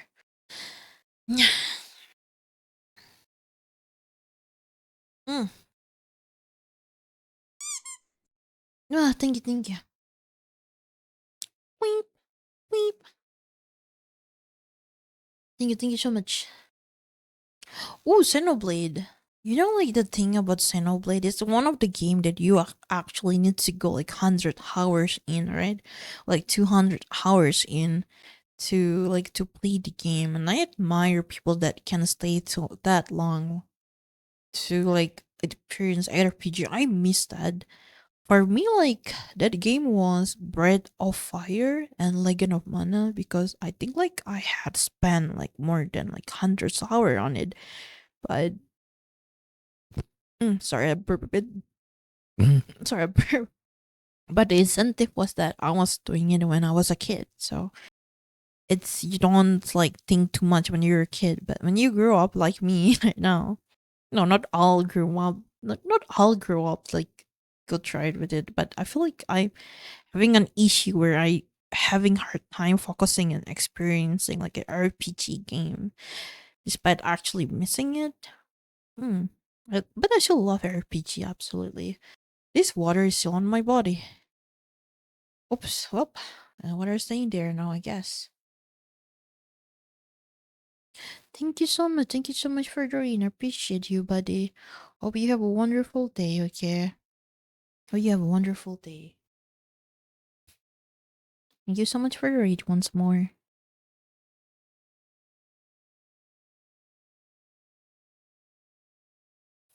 I need to reset my model. It's doing the funny thing.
Sorry that I was doing a lot of be right back.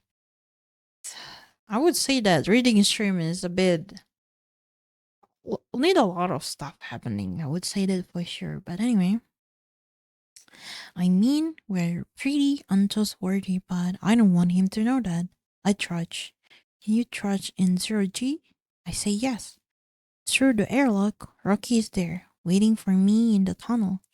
He's been busy on my absence. There are all sort of stuff in there now. The urgent clock is still ticking away. Now mounted to one of those lattice pools, but more interesting to me is the box that been added to the dividing wall.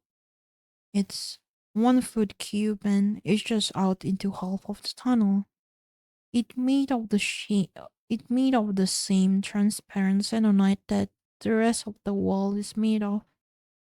On the rocky side, the box has a flat panel door with a opaque xenonite border. Also, there's a square hole with a perfectly fitted square pipe leading away. There are some control on the pipe near the box, buttons maybe. A wire coming from the control box snakes along the pipe, disappearing into the hole where the pipe does. Meanwhile, on my side of the cube is a crank, roughly the same shape as my own airlock door crank, and that's attached to a square panel, like the one on Rocky's side, and it's an airlock, I said. You made an airlock in our airlock tunnel. Brilliant. Simply brilliant. Rocky and I can both access it. He can control the air in the little chamber by mean of the mystery pipe, which presumably leads back to some pumps or something in the bleep A and those button or whatever are the control, just like that. We have a way to transfer stuff back and forth. I do just hand, you do stand back. Hmm. Again with the square, flat panels. Who makes an square airlock, especially one designed to handle Iridian atmospheric pressure? Even the pipe that runs to the mini airlock is square. I know they can make their own xenonite. The cylinders he sent me when we first met were round. This tunnel is round. Maybe I'm overthinking this. Xenonite is so strong you don't have to carefully shape it into pressure vessels. Flat panels are probably easier to make. This is awesome. I hold up my fingers. They return the gesture. I fly down to the lab and grab a tape measure. He showed me up a unit of time, so I'll show him a unit of length. The tape measure is metric, thanks God. It's going to be confusing enough using base 6 Iridian second. The last thing I want to throw in there is imperial unit, even if they are natural to me. Back in the tunnel, I hold up the tape measure. I pull it out a bit, then release it to let it retract. I repeat the process a few times. He does just hen. I point to the square lock. Well, what else should I call it? And he does just hen again. I hope that means there isn't 29 atmospheres of ammonia in there at the moment. I guess we'll see. I turn the crank and open my door. It swings outward toward me easily. Nothing explodes, in fact. I don't even smell ammonia, and it wasn't vacuum in there either. I wouldn't have been able to pull the door open at all if it had been. Rocky set that up to be exactly my atmosphere. Considerate of him. I put the tape measure in the approximate center of the box and let it all float there. I closed the door and turned the crank. Rocky pressed a button on the control and I hear muffled thump, followed by steady hiss. A foggy gas rushed in from the pipe. Ammonia, presumably. The tape measure bounces inside, push around like a leaf in the wind. Soon the hiss starts to trickle. But then I realized my mistake. The tape measure is one of those solid construction side kind that are made of metal with a tall grade rubber grit pads. Thing is, I didn't like it hot. How hot? Can see for sure. But I know it's hotter than the melting point of rubber on the tape measure. The blob of liquid rubber undulates on the tape measure, sticking to the tools via surface tension. Rocky opened his door and carefully grabbed my faulty present by a metal. At least that's still solid. I think it made of aluminum. It's nice to know Iridian air isn't hot enough to melt that too. As Rocky pulls the tape measure toward him, the rubber blob spreads from him and then float off in his side of the tube. He poked the rubber blob and it stuck to his claw. He shake it off without much trouble.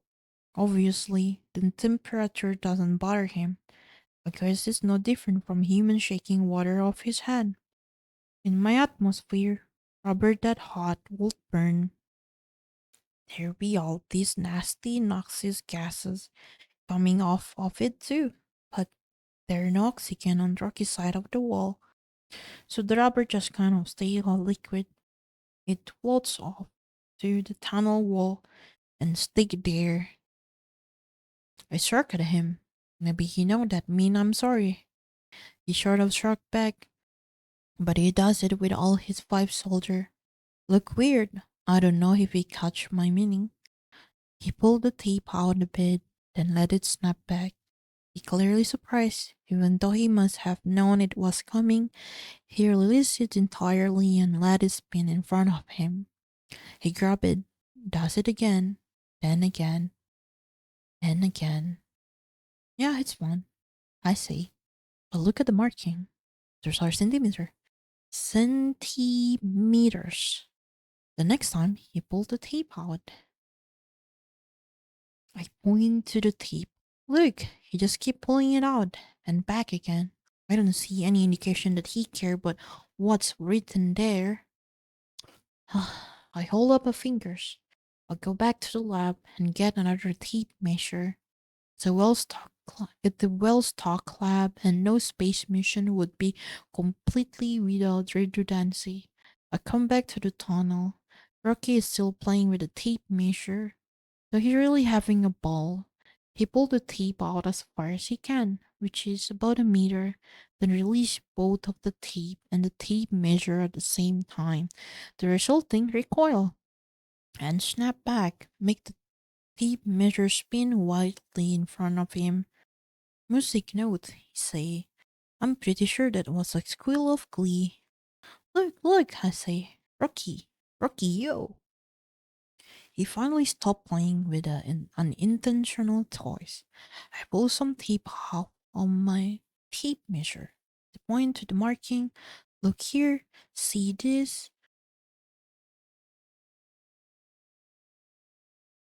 He pulled his own to approximately the same distance. I can see the marking on his are still there. They didn't get baked off in the blistering Iridian heat or anything. What is the problem? I point at the 1 centimeter line. Look, 1 centimeter. This line. Here. I tap the line repeatedly. He held the tape out with 2 hands and tapped it with the third. He matched my tempo, but he's nowhere near the 1 centimeter mark. Here. I tapped the mark harder. Are you blind? I pause. Wait, you are blind. Of course he's blind. He's a rock. What? It doesn't know half an eyes. Ah, this person pissed me off. Hold on. Boop, boop, boop, boop, boop. Hmm. Wait. Hello, people. Thank you for the 100 bid. Thank you, people. Thank you. Arigato ne. Arigato ne, people. People-san. Arigato. Rocky tapped the tape some more. I always assumed he had eyes somewhere and I didn't recognize them, but what if he doesn't have eyes at all? The airlock of the Bleep A was dark, and Rocky didn't have any problem with it, so I figured he saw in frequency of light I can't see, but the tape measure has a white tape with a black marking on it. Any vision in any spectrum should be able to discern black or white. Black is the absence of light, and white is all frequency equally reflected. Wait, this doesn't make sense. You know what I'm doing? He mimics my gesture, and if he doesn't have vision, how can he read my clock? How can he read his own clock? His clock has a tick number, like an eighth of an inch. Thinking back, he actually did have some trouble with my clock. He needed me to tape it to the divider wall. When it floated an inch away, he got upset. So being close to a divider wasn't enough. The clock had to be touching it. Sound, I say. Do you see with sound? It would make sense. Humans use electromagnetic wave to understand our three-dimensional environment. So why would a different species use sound wave? Same principle, and we even have it on Earth. bat and dolphin use echolocation to see with sound. Maybe Air didn't have that ability, but on steroids, unlike bat and dolphin, you didn't have passive sonar. They use ambient sound wave to resolve their environment instead of making specific noise to track prey. There's a theory, but it fit the data. That's why his clock number are thick, because his sonar can perceive things that are too thin. My clock was a challenge to him. He can't see the ink, but pen are solid object. So he knew about them, but the whole thing is encased in plastic. I slapped my forehead. I slapped my forehead. That's why you needed the clock pressed against the wall. You needed the sun wave bouncing around in it to get to you more easily. And the tape measure I just handed you is useless. You can't see the ink at all. He played with the tape measure some more. I hold up a finger. He's more focused on the tape measure toy, but he absently returned the gesture with one of his spare hand. I fly back into the ship, through the control room, into the lab. I grab a screwdriver and head further down to the dormitory. I detach the storage panel from the floor, simple aluminum seat stock, maybe 1/16 of an inch thick, with an edge around it so we don't cut ourselves. Strong, durable, and light. Perfect for space travel. I fly back to the tunnel. Rocky has wrapped one end on the tape run-on of his tunnel grab handle. That's a lot of word time. Rocky has wrapped one end of the tape around one of his tunnel grab handles and tied it in somewhat crude knot. He hangs onto the dispenser with one hand and uses the other for to climb backward along the bar. Hey, I say. I hold up my hand.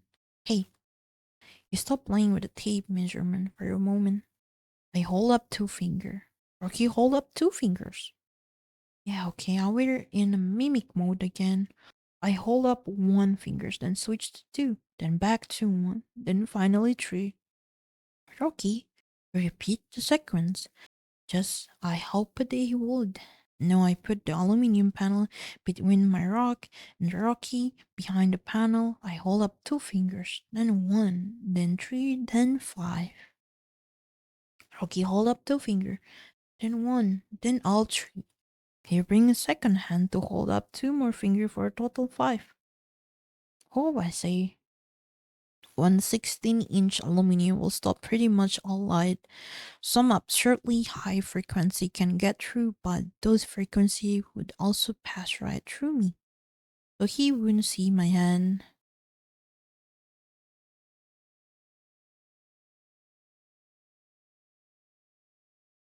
But he wouldn't see my hand. But some of it, so I just okay. But sound travel through metal just fine.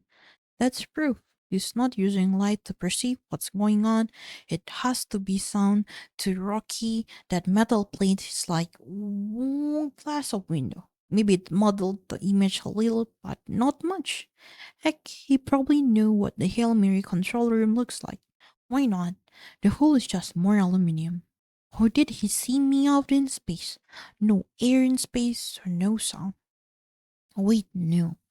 That's a dumb question. He's not a caveman wandering around in space. He's an advanced interstellar traveler. He has technology. He probably has camera and radar and stuff that translate data in something he can understand. No different from my petrophoscope. I can't see ER light, but it can. And then it show it to me on a monitor. With like frequency, I can see. Schoolboy, hi, welcome in. Hello, yes, it's me, Melanie, yes. We are reading Project Hail Mary right now, by the way, it's chapter 11. Probably pay. Control room probably has awesome looking, braille like readout. Well, I'm not sure it's way more advanced than that. Whoa, I stare at him. Humans spend thousands of years looking up to the star, wondering what was out there. You guys never show star at all, but you still work space travel. What an amazing people you Erudian must be. Scientific geniuses. Not in the tape come loose. Recoil wildly. Smike Rocky hand, he shake the affected hand in pain for a moment, then continue messing with the tape measure. Yeah, you're definitely a scientist. So Rocky is actually like I thought like in the movie I was under the impression that Rocky is actually an engineer, but he like both of it, I guess. Not saying that an engineer cannot be a scientist at the same time, but it's just saying that he's really that skillful. You know, that's the word for it.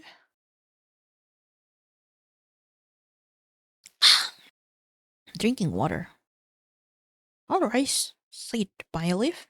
The United States District Court in the Western District of Washington is now in session.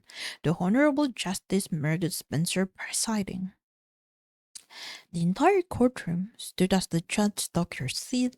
Be seated, the bailiff said. He handed the justice a folder.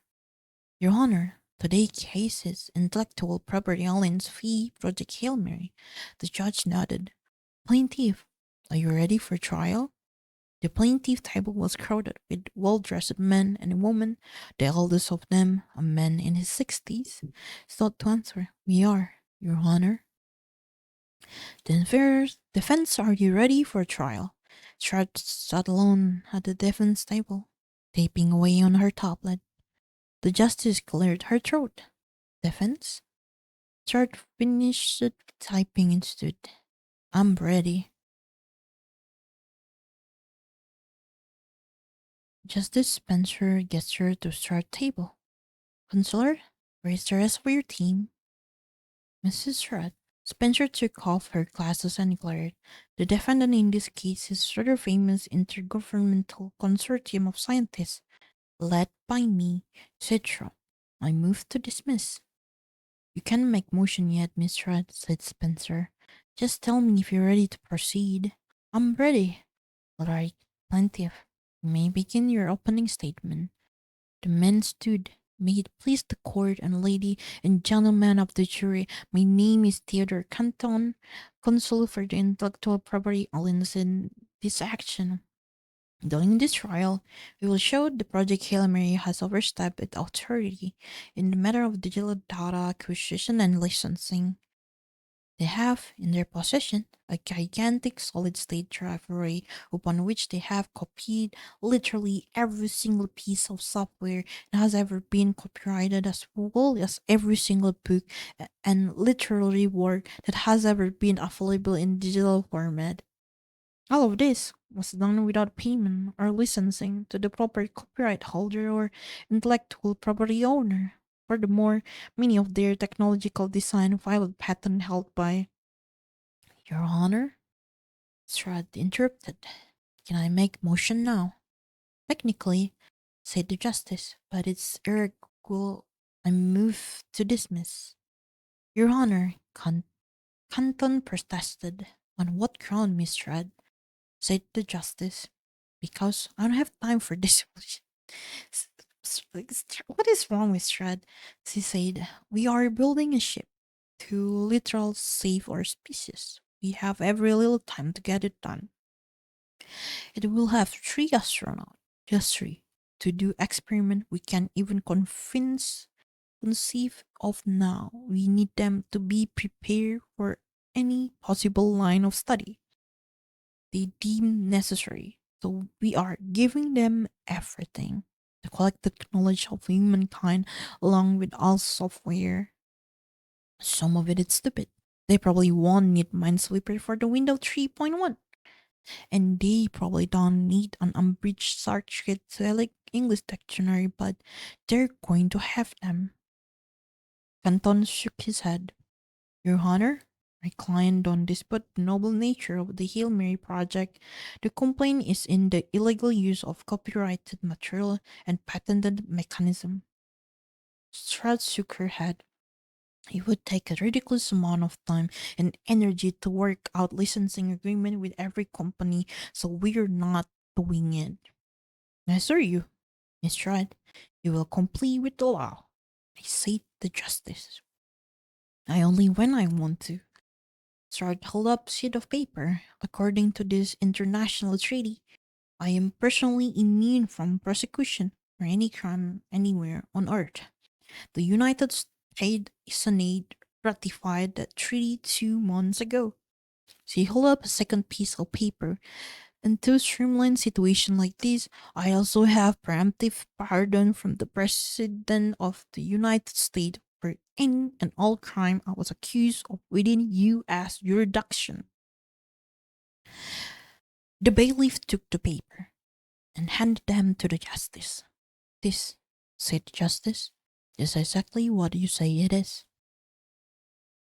I am only here as courtesy, said Shred. I didn't have a gold medal, but signed the software industry, patent trolls, and everyone else related to intellectual property banded together in one lawsuit. I figured it would be the fastest to nip this in the bud of all at once. She grabbed her satchel and put the tablet inside. I'll be on my way. Hold on, Mrs. Shred, sighed Justice Spencer. This is still a court of law, and you will remain the duration of this proceeding.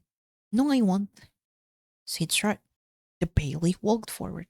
Ma'am, I'll have to restrain you if you don't comply. You and what army?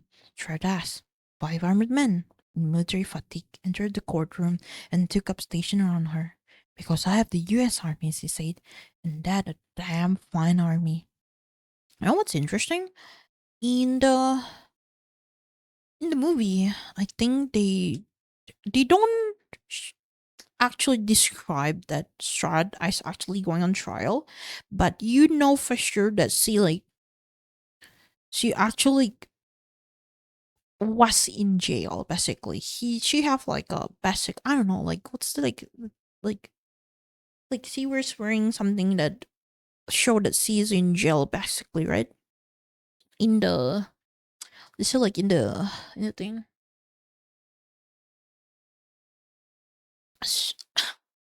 But in the book, I guess they do explain that she actually goes to jail for some reason because she do like so much work. So to basically like what's the word for it? S- Unethical thing to actually solve this estropage problem. I would say that for sure. I I browsed through my available software while munching on peanut butter tortilla. I know that doesn't sound tasty, but it is. You know, I should try that. I learned how to grip the lap chair with my legs so I don't float off as I lose the laptop. Turn out I have a bunch of laptop, at least six that I found in the storage area so far, and they're all connected to a ship-wide Wi-Fi network. Handy. If memory serves, I should have pretty much all the software lurking around somewhere on the ship. The trick is finding the one I need. Finding the one I need. Okay.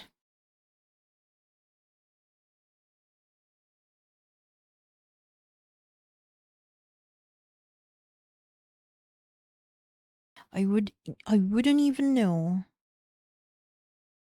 what it's called. Fortunately, one of the books in the digital library is a list of software application, so that helped. Ultimately, I found something that will work. Tympanum Labs Waveform Analyzer. There are all sorts of waveform analysis software packaged in my library.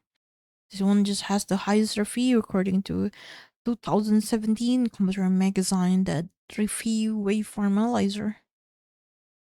I installed the software on one of the laptop. It's pretty simple to use and has a plethora of features, but the one I'm most interested in is in Fourier transform. It's the most basic tools in sound wave analysis and arguably the most important. There are a lot complicated math on how make things happen, but the end result is this. You run a sound wave through the Fourier transform. It will give you a list on individual notes being played at the same time. So if I play a C major chord and let this up listen to it, Oops, ads. Shall take a break.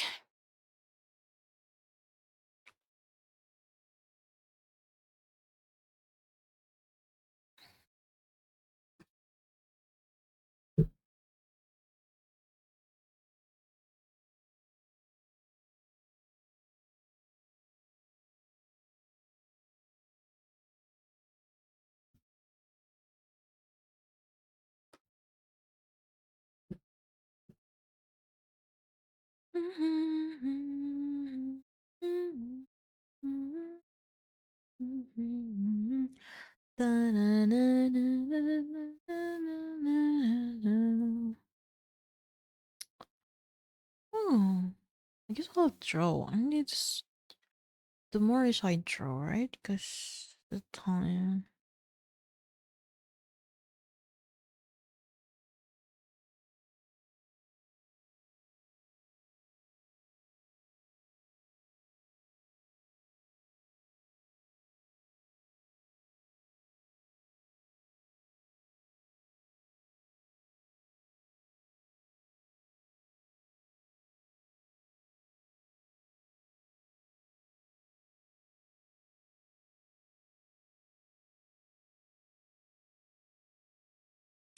Welcome back from the ads.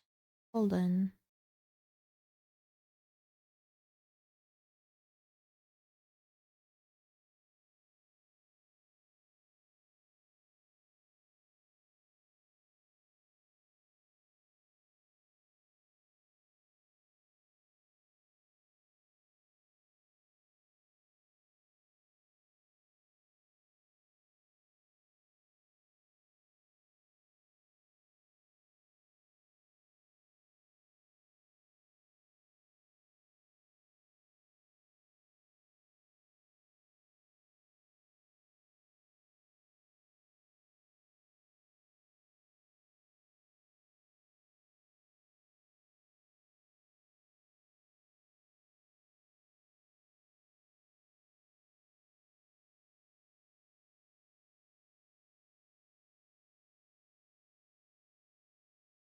Okay. So I played the C major chord and let this app listen to it. The app would tell me they're on C and E and G. It's incredibly useful. No more pantomime. It's time to learn Iridianese. Yes, I just made up that word. No, I don't feel bad about it. I'm doing a lot of things for the first time in human history out there, and there are a lot of stuff I need naming. Just be glad I don't name stuff after myself. I launched Microsoft Excel on another laptop and taped the two laptops together back to back. Yes, I could just run both applications on one laptop, but I don't want to switch back and forth. I fly up through the ship and back into the tunnel. Rocky isn't there. Hmm? Hmm. Rocky can just spend all day waiting for me, but why don't they have someone in the tunnel all the time? If my crewmate were still around, we would definitely rotate a watch or something. Heck, Ilyukina would probably be camped out here non-stop, only leave when he had to sleep. What if they are having different people in the tunnel? What do I know Rocky is just one person? I don't know how to tell Iridian apart. Maybe I just been talking to six different people. It's unsettling thought. No, that's not it. I'm pretty sure Rocky is just Rocky. The ridge of his carapace and rocky protrusion on his hand are unique. I remember there is irregular craggy pit sticking up one of his hand. Yes, it's the same guy. If you look at the rock for several hall and someone replaced it with a very similar but slightly different rock, you wouldn't know. Okay, that's skill issue though. Okay, so where is the rest of the crew? I'm alone because my crewmate didn't make it. But Iridian have better technology, space wife, bigger ship, like indestructible hull material. There has to be a crew in there. Ah, I bet Rocky the captain, he put himself at risk by talking to the scary alien. Everyone else stay back on the ship. That's what Captain Kirk would do.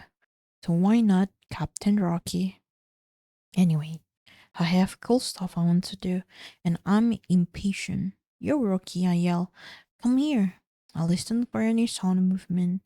Come on, man. Your entire range sensory input is sound. I bet you can hear a pin drop a mile away. You know I'm calling you. Move you.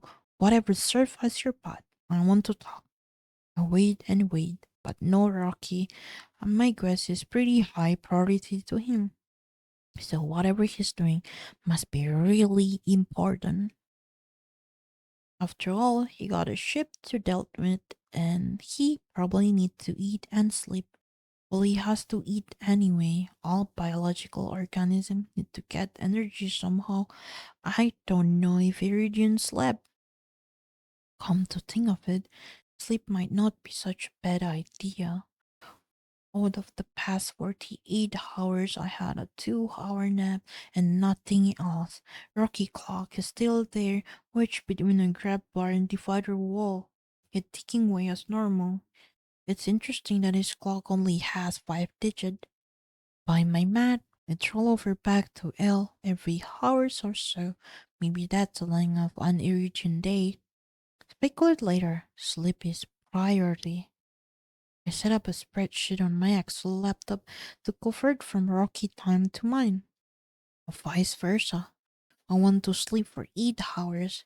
I enter current time on Rocky clock, which is ELEV, opposite V, and have the spreadsheet tell me what the clock will say 8 hours from now. The answer is I hurry back to the lab to pick up a bunch of popsicle stick and tape.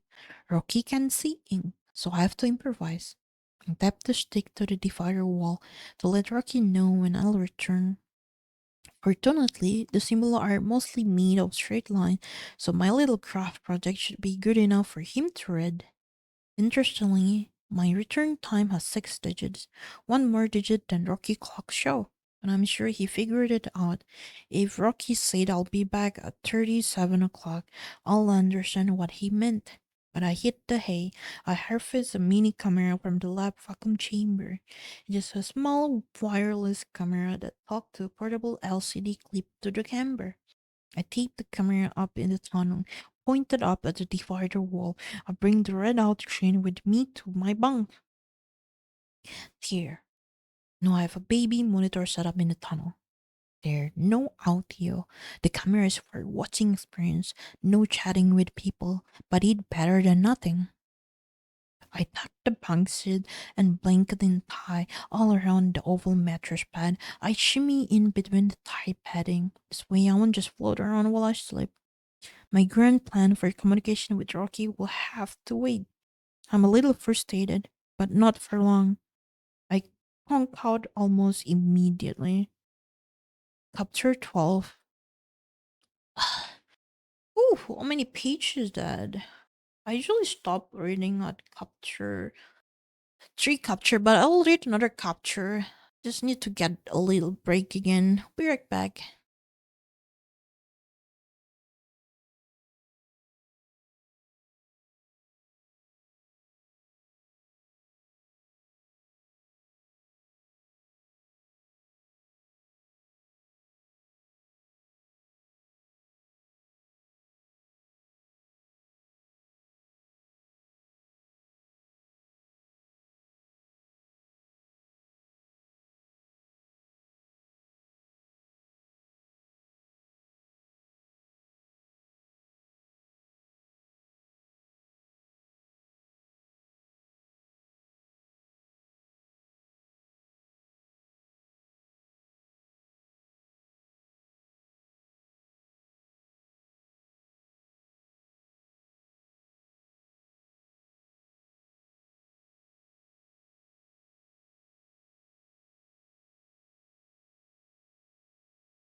Hello,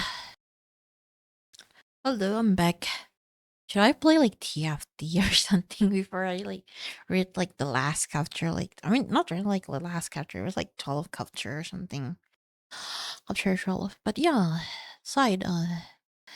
The question about tempe is more like I don't know if you're still here, but I'm gonna repeat it again if you're like come back anyway. But the thing about tempeh is that it's so flavor. That's the thing about tempeh. It's so flavor.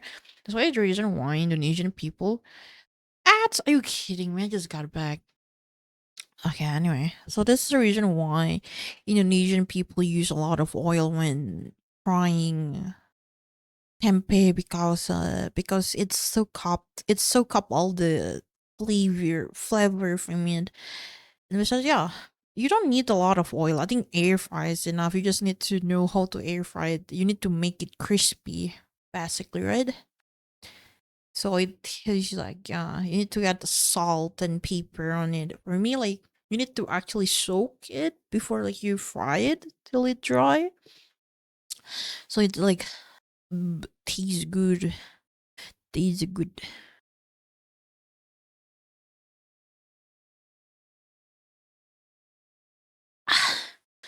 Oh, water tastes good.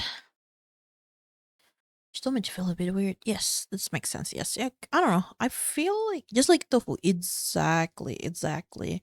I'm gonna keep talking because if despite your ads, because you have membership anyway, so like, so I don't know. I want to say like it's like mushroom, but mushroom for me, like I can just eat mushroom with garlic and that's it. But if you would like to, you have to season it basket. You like a fish basically. You don't eat just air fry fish like just like that. It's the entire thing.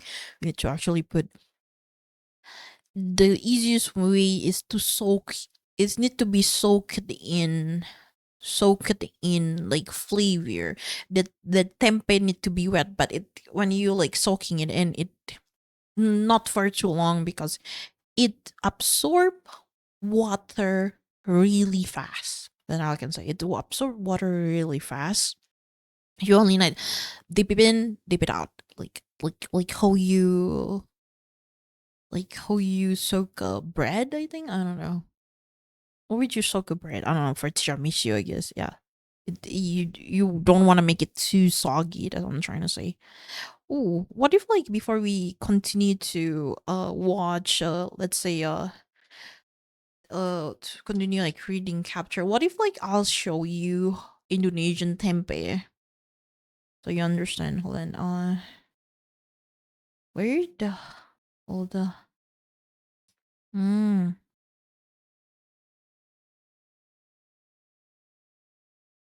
Indonesian tempeh. Uh, why my browser not picking up? What is this? Huawei APC. Who's this? What is this? What is my fucking? Okay, all good, all good. I'm chilling. I'm chilling. Just let me know if you're done. I can't done it after all. I got na, na, na, na, na, na, na.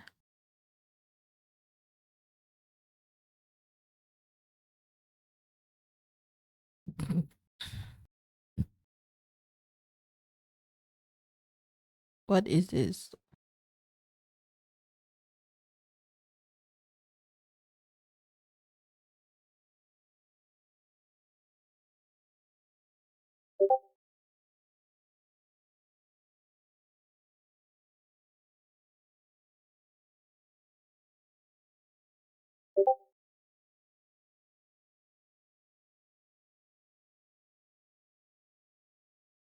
Who made this video?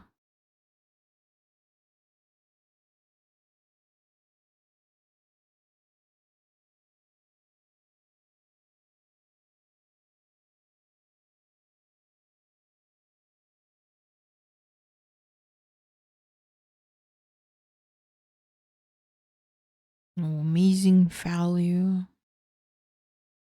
Oh.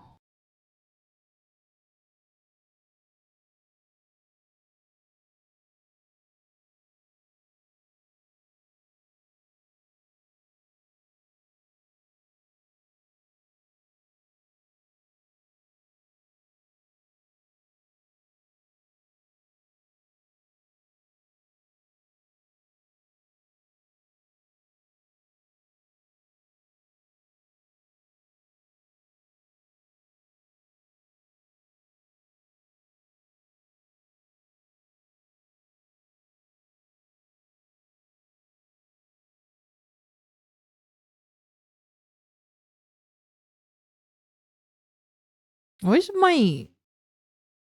my like recommendation YouTube so fucked up?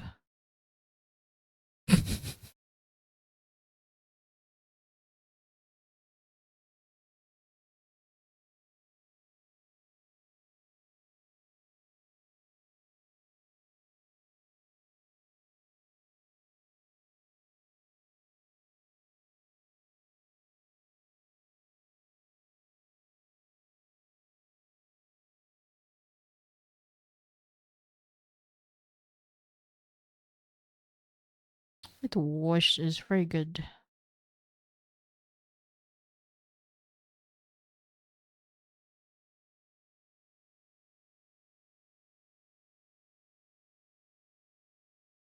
We see half naked.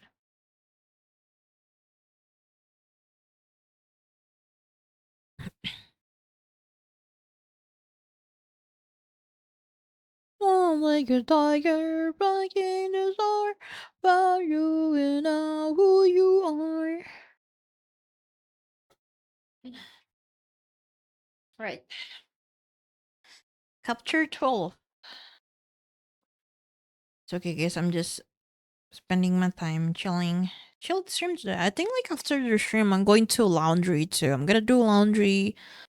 I'm gonna do housework. I'm gonna clean my table a bit. Gonna like wipe the thingy at 1 a.m. Yes, I would do that at 1 a.m. Because why the fuck not? And I would also boil some chicken so I can like just air fry it for 5 minutes. Hungry, hungry, hungry, Jimmy, as I said. But anyway, chapter 12. Chapter 12. Mengurang job, I emit the jobless behavior, and my veggie. I'm enjoying life. Chapter 12. Tap, tap, tap. The sound barely penetrated my conscience. It's far away. Tap, tap, tap. I wake up from a dreamless sleep. Oh, Rixas, hello. Rixas, welcome in. How was your stream? I see you were doing another Final Fantasy 14. I would say that for sure. What was it, buddy? My alert, sure, I apologize for my alert not triggering sometime. I don't really know why, but let me just do that again. Whoa, this is not working. Amazing. Let me just, I should just close and open in the thing again. Slime 2. More like not sliming it.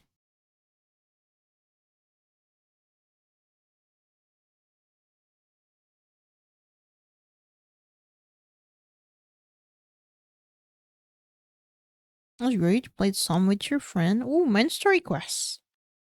That's some bad news. Oh no. No, I'm so sorry, Rixas. It saddened me because I know how you were like really excited for it, and I was really excited for you to get it. And oh, I hope that you have more opportunity on the next one. And because I felt that having your own place is such a big goals, because it's exciting. I don't know. I mean, I think you deserve it. You deserve to be happy, Rexas. I get it. Mm-hmm. Okay, the redeem cannot work now. Mm. Don't mind me, I'm drinking water, but Texas, don't forget to drink water. Don't forget to to not overthink, and you need to think that you still deserve to have more of a good thing. Yeah? But welcome in. Wake from dreamless I wake up from dreamless sleep, huh? Tap, tap, tap. Breakfast, I mumble. The mechanical arm reaches in the compartment and pull out the packaged meal. It's like Christmas every morning around here. I pull the top off, steam wafts out in all direction.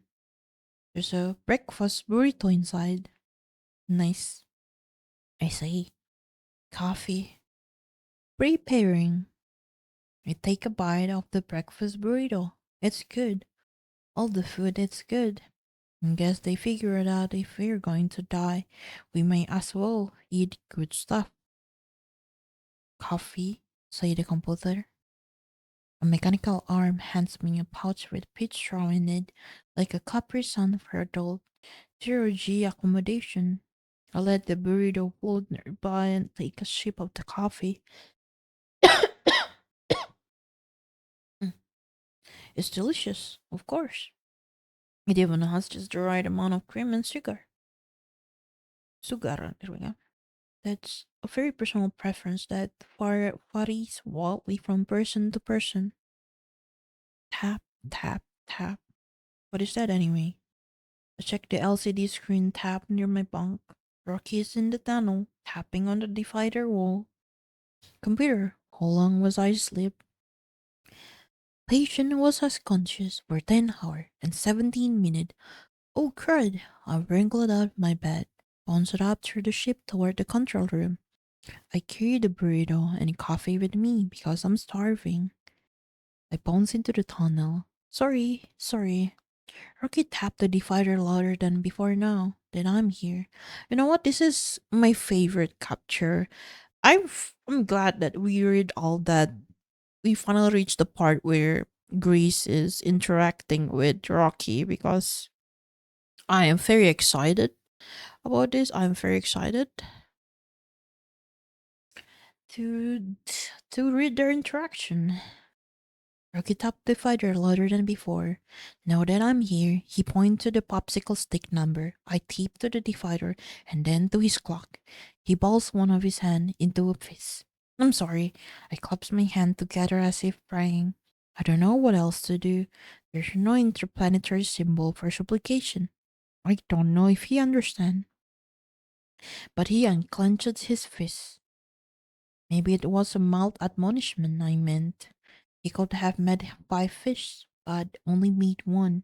Anyway, I kept him waiting over 2 hours. He understandably upset. Hopefully this next trick will make up for it. I hold up a finger. He returned the gesture. I grabbed my duct tape laptop and launched the waveform analysis software on one and Excel on the other. I pressed them against the tunnel wall and secured them there with tape. I pulled the popsicle stick number off the divider wall. They're as good a place to start as any. Oh, taco. Taco-san. Oh, that's a pretty. You're late. Taco, you're late. How dare you? It's up until 4. Ow. No, your punishment is that you're late on reading. This is the last capture I will reading, Taco. This. This, Taco. Bad boy.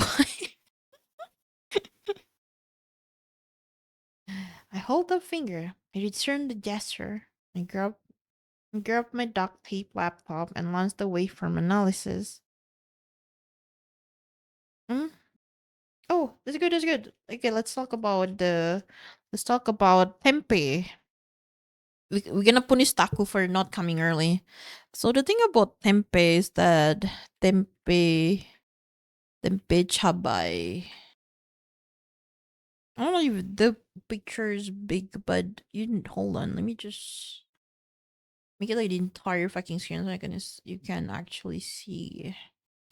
So they always the thing about tempeh is that you need to flavor it really really good because tempeh doesn't taste like anything. Tempeh tastes like fungi. Like you don't simply eat mushroom without without seasoning, right? Unless like into that. For me, like I do like mushroom most of the time. I only need to season it with garlic and that's it. Cause I just like the taste of mushroom. Most Indonesian eat it like this with chili, but chili is too spicy and it's like bad for your stomach basically. But your your stomach. So they always like add like condiment like this. Say, you need to actually marinate it or simply tempe goreng. Chili isn't spicy, tasty. You love mushroom on its own, true. That's a sour, bitter taste. I see, I see. I mean, it's depending what type of chili it is, especially if you like Indonesian chili. Like, look at this. Like, a lot of people actually eat it with chili because that's what they do. Or you like coat it in batter. You marinate the inside first, coat it in batter, and like uh, and then fry it. But you need to cut it really thin, and it tastes like a thing. Even though like, it look like they actually like they some of the time they like soak it in. It's fine of video tempe goreng.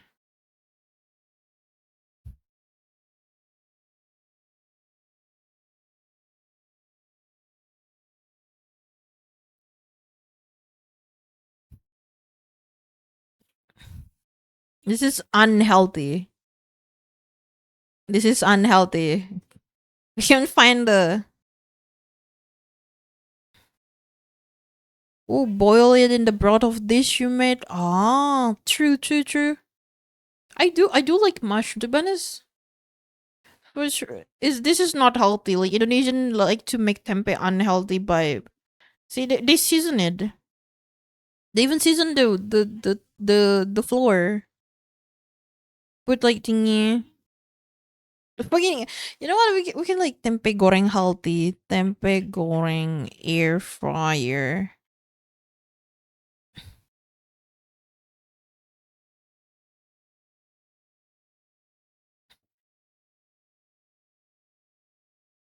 We need to be thin slice water. See, they in Indonesia they're like a instant seasoning for tempeh. Basically, it make from turmeric. It's made from turmeric, salt, pepper, and a bunch of like seasoning stuff. Basically, for me, like I can just put like garlic in water, salt, pepper, and chili, and just soak it in a bit, and I would just like fry it. See, she soak it in just for a bit, and then like she put it out immediately. Do you mean pepper? Oh, sorry, pepper. Oh, quiz. Okay, I will do that when we're reading. Yes, sorry. It's pepper. Sorry, English. Forgot it. It's pepper, not paper. Pepper. See, she use air fryer. She use air fried. This is so soggy. What do you put chili again? Indonesian people with obsession with chili. Streamer, look at chat. Look at Yeah, chat, taco, streamer. taco. Streamer, Whoa. chat, chat, Okay, yeah, I'm reading streamer, chat, Taco. You're the one streamer. that Look at laid. You're the chat. one that laid. You know, like you're getting punishment for being late. Or this one. This one too. I don't know if it's healthier, but I would imagine they would actually use soy sauce on this. Air fryer. The cube. Tamari. What? Maple syrup? What is tamari? I feel like this is more Mexican. What the fuck is tamari? Looks so sexy. This one? Who's sexy? Yeah. You can also like use soy sauce on it. Why did they put water on air fryer? This whole you what? I never see anyone put water in air fryer. I've never see I've never seen anyone put water in air fryer.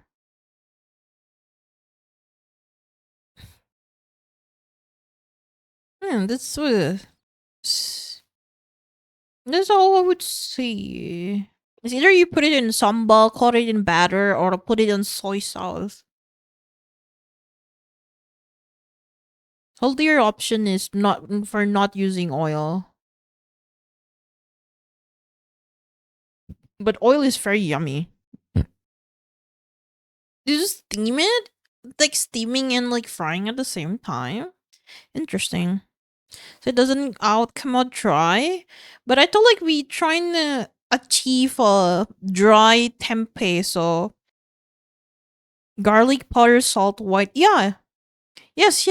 That I also use that because I think like he suggested curry powder because Australia people doesn't usually use turmeric.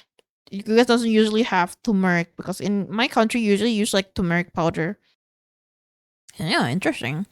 But anyway, that's all I can say about tempeh. I personally can. I personally just only use water, salt, and garlic powder, and pepper, and just soak it a bit and just air fry it because I am very susceptible to the taste. Like I'm so used with the taste of tempeh, and I don't know why that yours it tastes a bit what is it called sour because that probably because that's already fermented too long. I would imagine that for sure.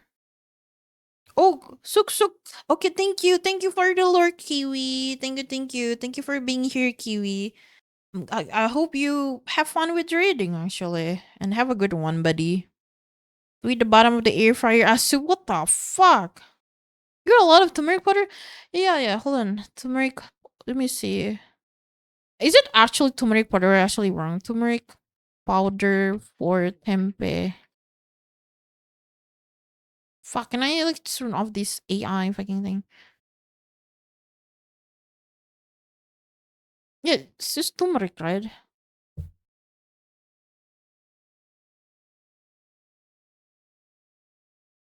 Yeah, they do use turmeric powder, coriander powder, coconut oil.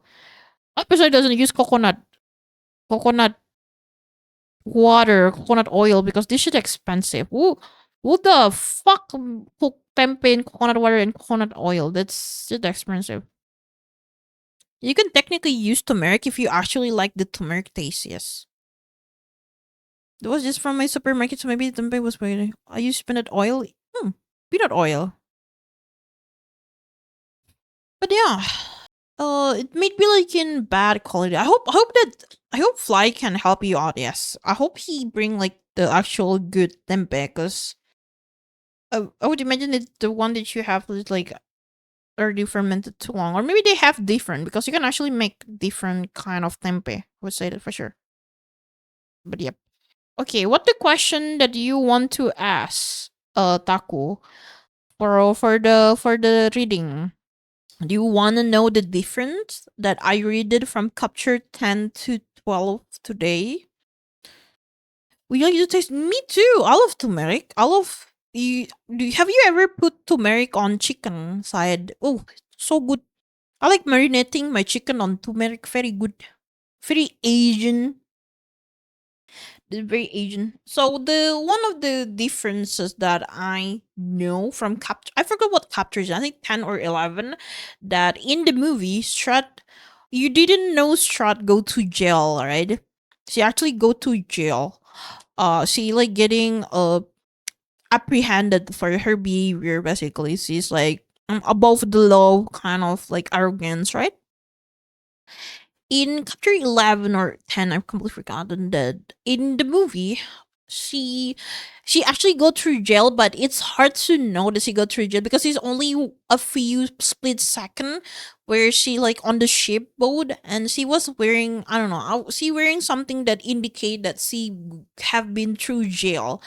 In the book they actually show the fact that she's going on trial technically, and she was running away from the trial because like she have like a I'm above the law kind of behavior because she's a girl boss. She like a girl boss or something.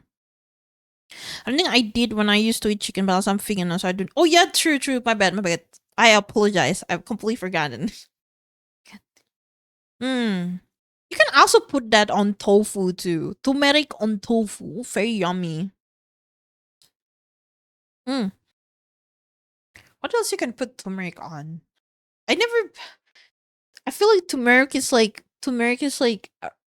I use turmeric for marinating my food.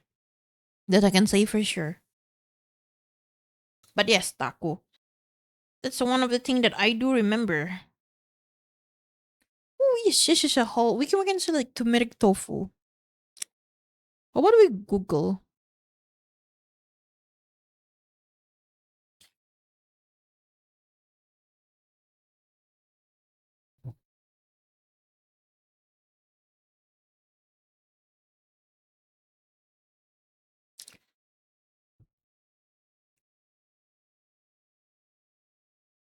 Man, why can't they have this? There we go.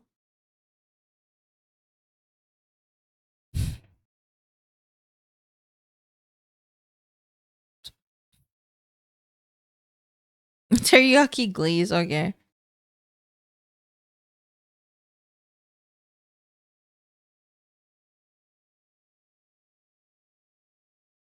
Oh my god, she's using expensive tofu.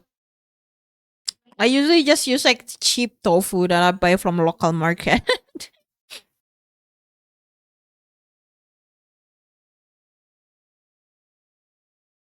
See, you just put it in. You put like all the thing is. You just put turmeric in, put some salt and the thing.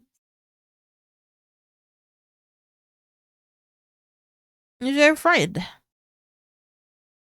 I think like the problem with air frying a floor with on like with tofu is just like every time I try to air fry it, it's kind of wet and goop sometimes. I haven't you know see use like expensive tofu where like in the pre-packaged stuff. I usually just in Indonesia you have a culture where you just grab the tofu by your hand and put it on plastic bag, which are low key funny. Interesting, interesting. But yeah, you absolutely can use turmeric in anything. It's one of my favorite thing to use. But oof, thinking about all of that kind of make me hungry. But I shall read this. Extra dry boiled in salt water. Ooh, yummy. I kind of want to eat more tofu. I haven't been able to eat more tofu lately because the market near my place kind of far. Any more question, Taco? You boil after you fry it? Ooh, become really dry. For some reason, tofu. I always like air fry tofu immediately. Like I never boil it. I would because I always think that the tofu is already cooked. Hmm. But anyway, oh, boil first, not after. Ah, I see. I see. Does it jiggle when Grace travel around the spaceship? What his like balls jiggling? I hope. I hope so. Anyway, chapter 12. We shall continue with chapter 12. Chapter 12. Did it help? Oh, it does? Oh, I need to do that. Sounds interesting. I see, I see. Thank you for the info, Miss Side. And when you fried it, you get crispy and fluffy. Ah. Lamela, thank you. You're welcome. I am the mere gesture on the screen. I'm a streamer. I shall make you laugh and do funny dances. Oh, thank you, Sir Milliman. But anyway, yeah, I absolutely love tofu, and I guess I you if you guys please eat more tofu in tempeh. It's a absolutely good food. Very old Chinese cook on YouTube. I swear to God, like honestly, me too. I've been like watching Chinese video, and all of them like, do you like stinky tofu side? Stinky tofu, and it made me so curious. No, okay, you know what? Fuck it. We watched stinky tofu. I was like, I'm so curious. Like, how does stinky tofu taste like? I would never be able to eat that.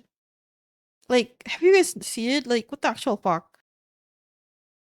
Like, it's so bizarre. The most bizarre thing I see. It's like it's so fucking weird. Right? I like, what is that? They're also like hairy tofu. It's moldy tofu.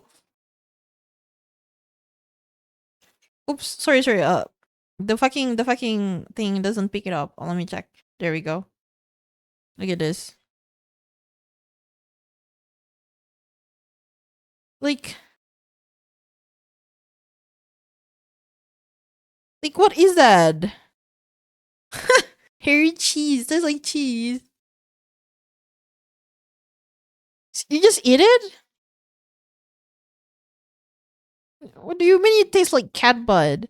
Deep in vodka? You fermented. You fermented. You fermented for 2 weeks.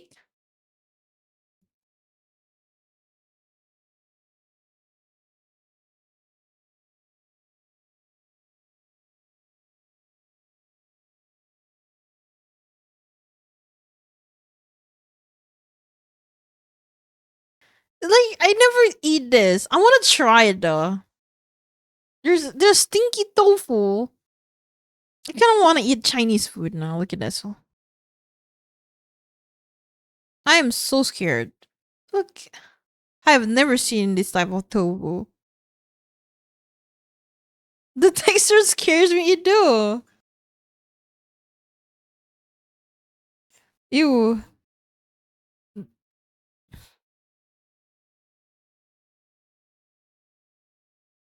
No, I'll eat it. It just look okay. Stinky.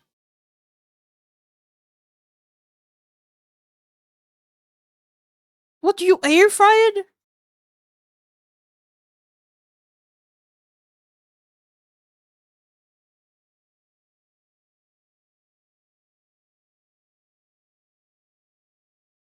Bro, your stomach's gonna explode.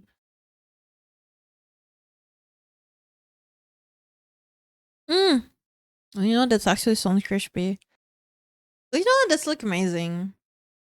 I would absolutely try it. I like eating bizarre food. I have a good stomach. Unlike Mr. Taco. I did. I fucking love century egg. Can you still drink milk or egg if you're a vegan side? I think there's like a term for it. Like if you still eat like fish and milk dairy and stuff. You did not like? I actually kind of like it. No, you don't? Oh, I see. Okay, I shall remember those now. I I like century egg when I eat it with porridge. So good. I love century egg. Yes, vegetarian. Oh, okay, vegetarian. There we go. Vegan and vegetarian. Pescatarian has fish. Ah, there we go. Yes. You got the BD did Dead by Daylight badges. Oh, what's that for, Taco? Oh yeah. Oh yeah.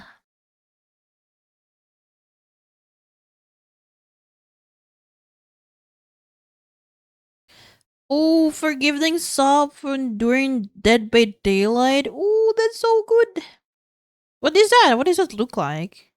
Have you tried surströmming? I never tried, but I heard that it's like so smelly.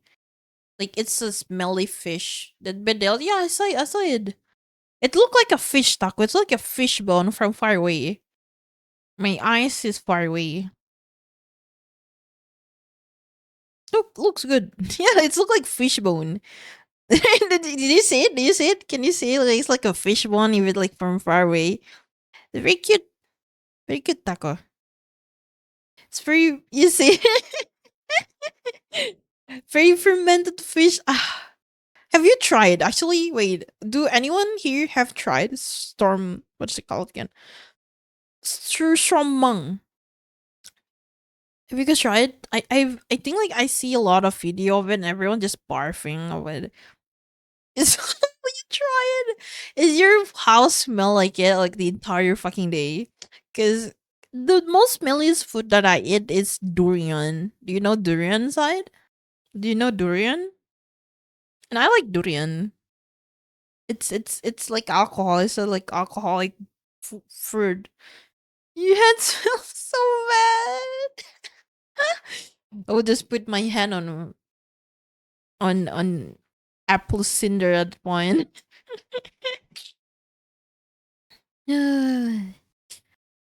Oh my lord. Oh lord. Oh lord, talking all about the food. Yummy yummy.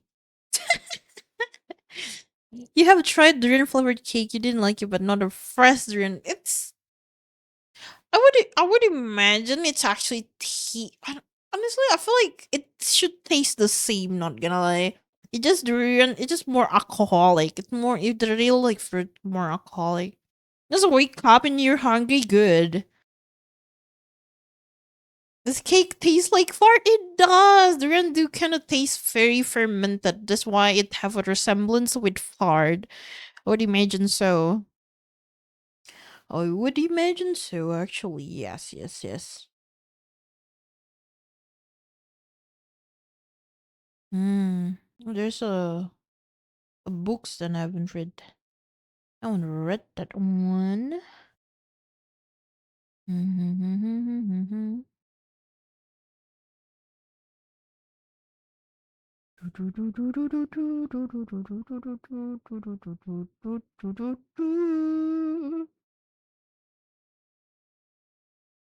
You like fermented thing. So bad. No, it's okay. I like fermented food, but not all fermented thing tastes the same, you know. I don't like the thing that I don't love. Fermented thing that I don't like the most. It's called what's ubi in English? What's ubi in English? Fermented singkong. What's singkong in English? Sweet potato. Fermented sweet potato kind of thing. It tastes so alcoholic. It's like free alcohol or something. You think that your culture fermented so much food, so it's not your plate. Understandable. Ube, there we go. Yeah, like something fermented ube. Not really an ube, but it's like the same species as ube. But cheese is fermented now, so it should be count. Yogurt as well is fermented. It should count. But yeah, I also agree. Also yams, yeah. You know what? Google time. Google time.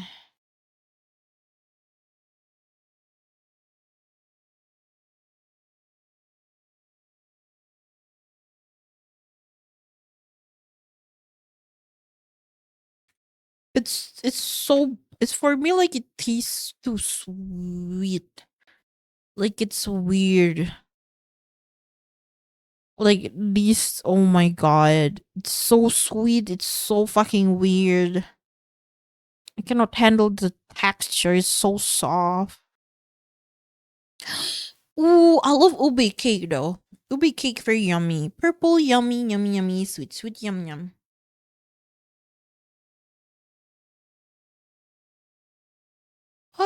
But anyway, Mr. Taco, don't forget to eat food. I will be reading chapter 12. And after I read chapter 12, I'll be ending the stream.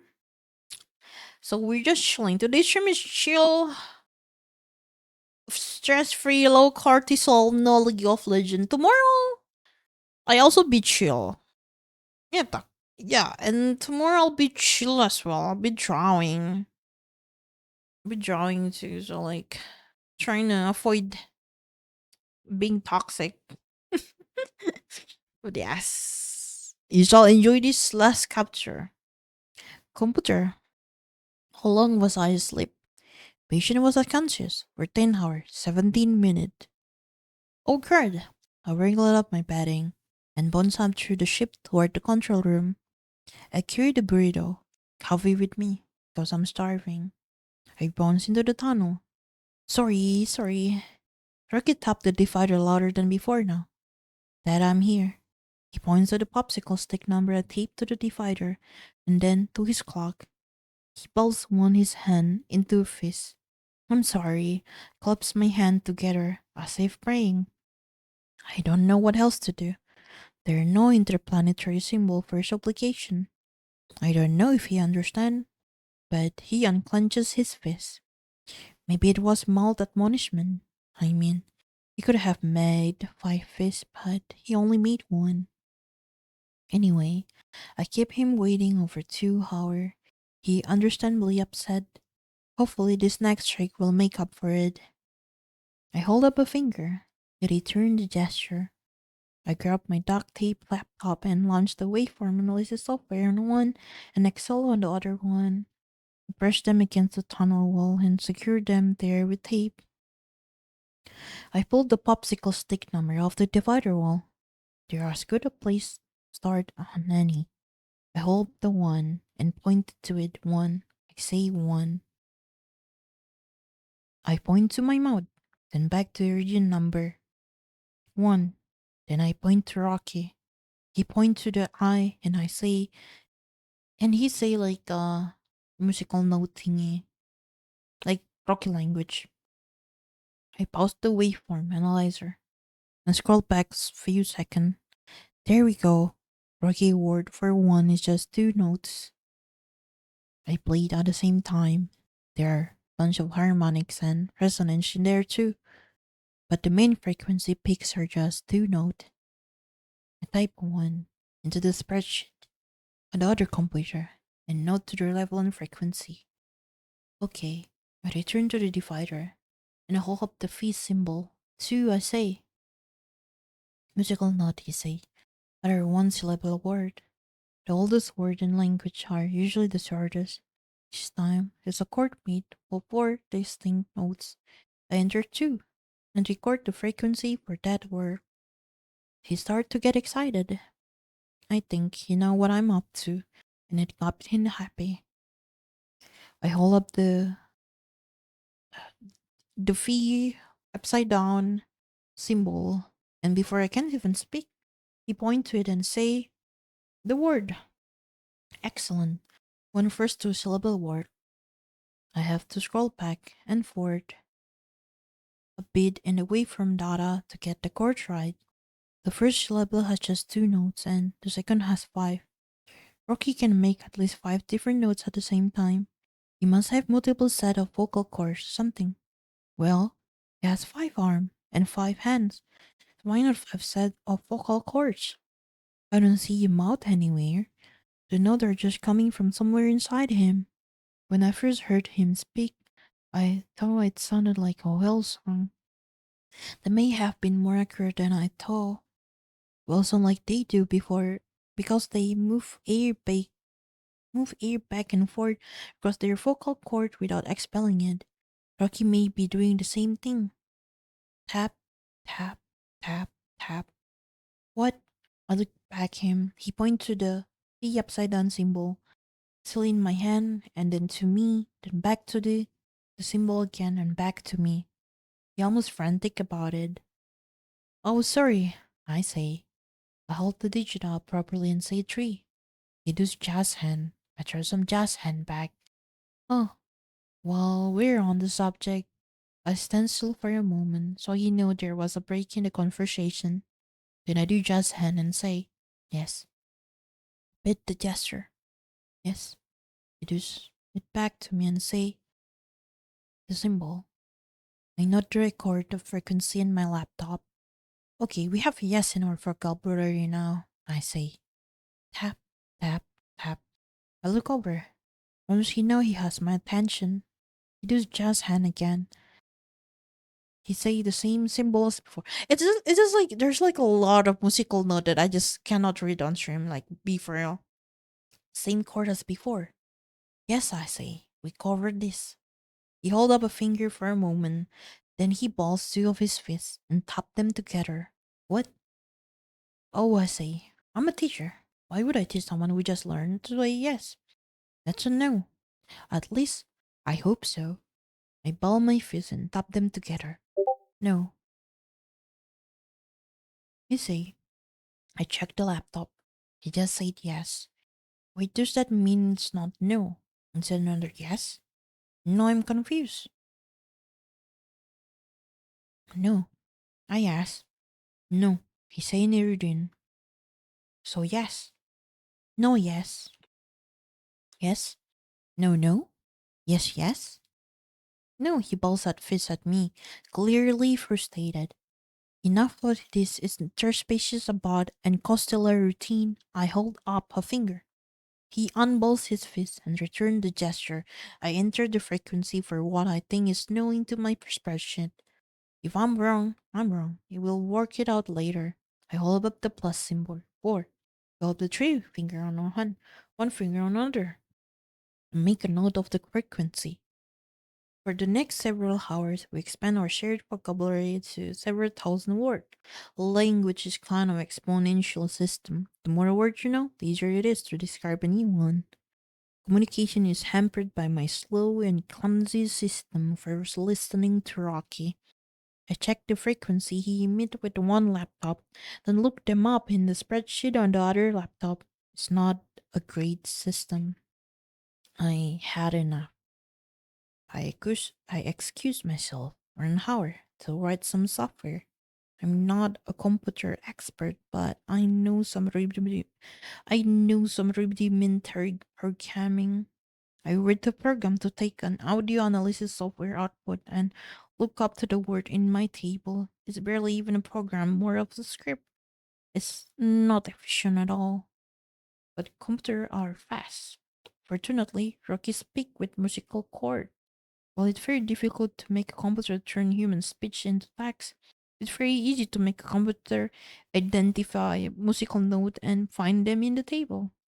From that point on, my laptop screen showed me the English translation of what Rocky is saying in real time. When a new word came out, I entered it into my database, and the computer knew it from then on. Rocky, meanwhile, doesn't use any system to record what's saying or doing. No computer, no reading implement, no microphone, nothing. You just pay attention, and as far as I can tell, he remembered everything I told him, every word. Even if I'd only told him it to him once several hours earlier, if only my student were that attentive. I suspect it didn't have much better memory than human. Broadly speaking, the human brain is a collection of software hack compiled into single somehow functional unit. Each feature was added as random mutation that solves some specific problem to increase or odds of survival. Why you not sleeping, hello baby girl? Oh, cause I didn't sleep at this hour. That's a problem. I plan to drink like melatonin at 6 a.m. so I can actually sleep. So I can like be early for or hang out. Well, do you Glue? When do like Digital Circus last episode came out on YouTube?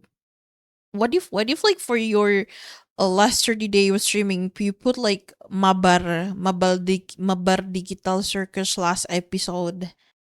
What do you think? I'll be there. I'll be there. I'll be mabar. Be mabarbang. But yeah, I'm currently still reading. I'm on chapter 12 for Project Hail Mary currently, and I would be finishing my stream after I finish reading chapter 12. Technically, yes. After I finish reading this, I'll be yeah. I'll be not sleeping. I'll be doing laundry actually and boil some chicken so I can eat it tomorrow actually. And air fried as we say for sure. But yes. But she's my baby girl. I am reading. I suspect you didn't have much better memory than human. Oops, that's the wrong one. But whatever led to their brain being how they are, it gave them what we human would call photographic memory. It's probably even more complicated than that. Humans have a whole chunk of our brain dedicated to sight, and it even have its own memory cache. Maybe Iridian are just all really good at remembering sound after all. It's their primary sense. I know it's too early, but I can't wait any longer. I get files of astrophage from the lab supplies and bring it to the tunnel. I hold it up. Astrophage, I say. Rocky entire posture changes. He hunker his crappies a little lower. He tighten his claw bit on the bar he used to keep in place. He say, his voice more quiet than usual. I check the computer. It's not a word I recorded yet. It point to the file. Astrophage on my star. Astrophage on my star. Bad. Rocky says. The computer translate. Astrophage on my star. Bad, bad, bad. Okay. Theory confirmed. He's here for the same reason I am. I want to ask so many questions, but we just don't have the word. It's infuriating, Rocky says. My computer pop up the text. You come from weird question. Rocky has picked up the basic word ordering of English. I think he realized early that on that I can automatically remember stuff. So he worked with the system rather than trying to teach me his. I probably seem pretty stupid, honestly. But some of his own grammar sneak once in a while. He always end questioning with the word question. No understand, I say. Your star is a what name question? Oh, I say. You want the name of my star? Soul. My star is called Soul. Understand? Indian name for your star is Bum Bum Bum.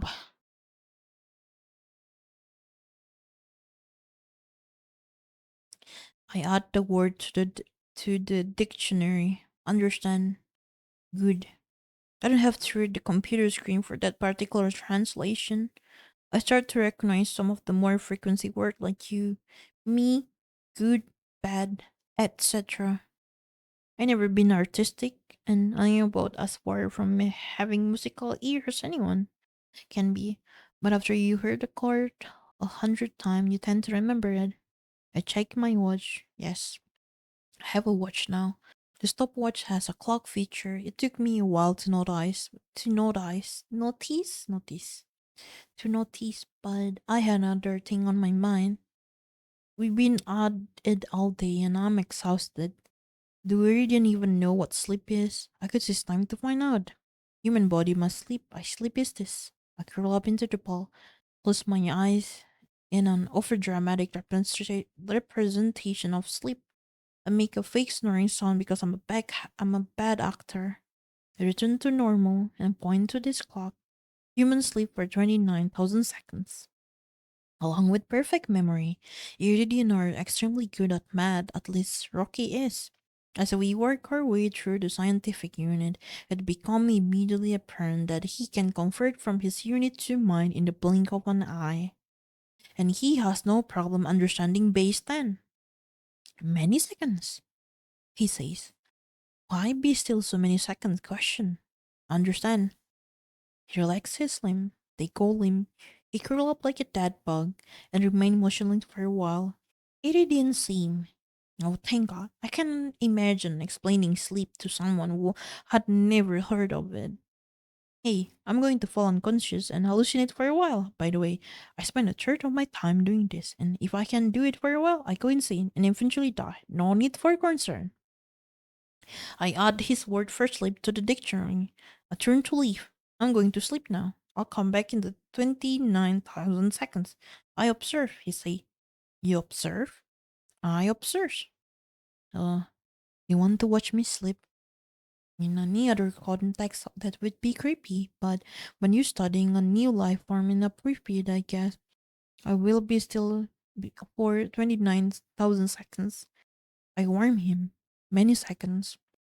I will not do anything. I observe and wait. Return to his ship. Is he finally going to get something to take note with? After a few minutes, he come back with device in one is his hand, and a satchel held in two more. I observe.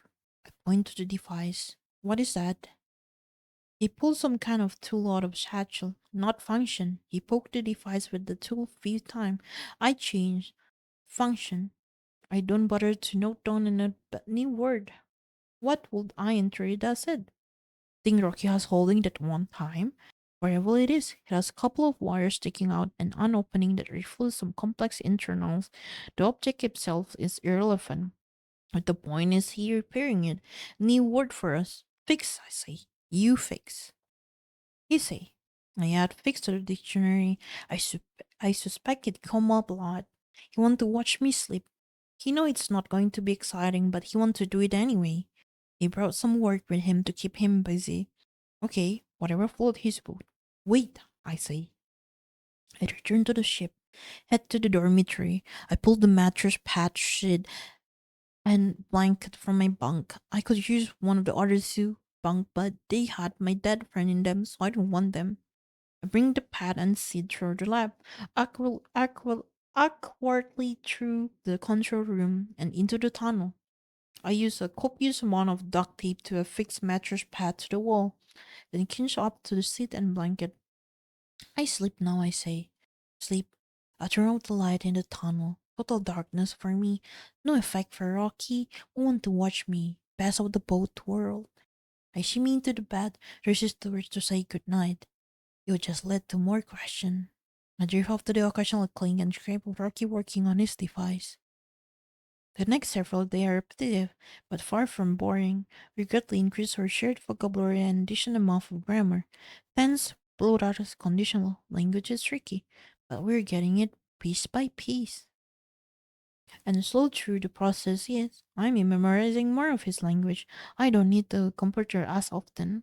Though I still can't go without it completely. That take a long time. I spend an hour every day studying Iridian vocabulary. I made a little script to pick random word from my Excel spreadsheet and play the note with MIDI app. Again, I rudimentary program, inefficiently written but computer are fast. I want to be free of the spreadsheet as soon as I can. For now, I still need it all the time. But once in a while, I'll understand an entire sentence without resorting to the computer. Baby step.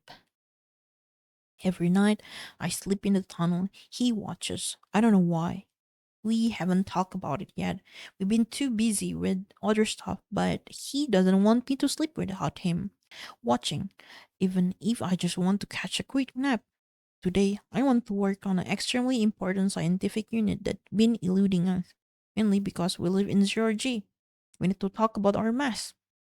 Yes, kilogram. Right, how do I tell you about kilogram? I asked. Rocky produced a small ball from his satchel. It's about the size of a small ping pong ball. I know mess up with this ball. You measure. You tell me how many kilogram balls is. Then I know kilogram. Tell you true. Yes, give me the ball. He hung on the several support poles with fresh hand and put it in the mini airlock. After a few minutes of waiting for it to cool, I have it in my hand. It's smooth, made of metal, fairly dense, I think. How will I measure this? I mumble. 26. Rocky say out of nowhere. What about 26? He pointed out to the ball in my hand. Ball is 26. Oh, I get it. The ball weighed 26 for something, whatever his unit is. Okay. All I have to do is work out the mass of this ball, divide it 26, and tell him the answer.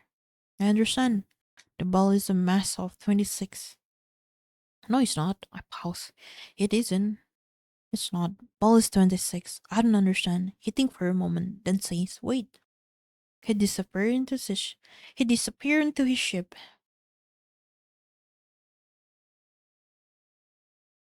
While he's gone, I speculate on how to weight something on 0G.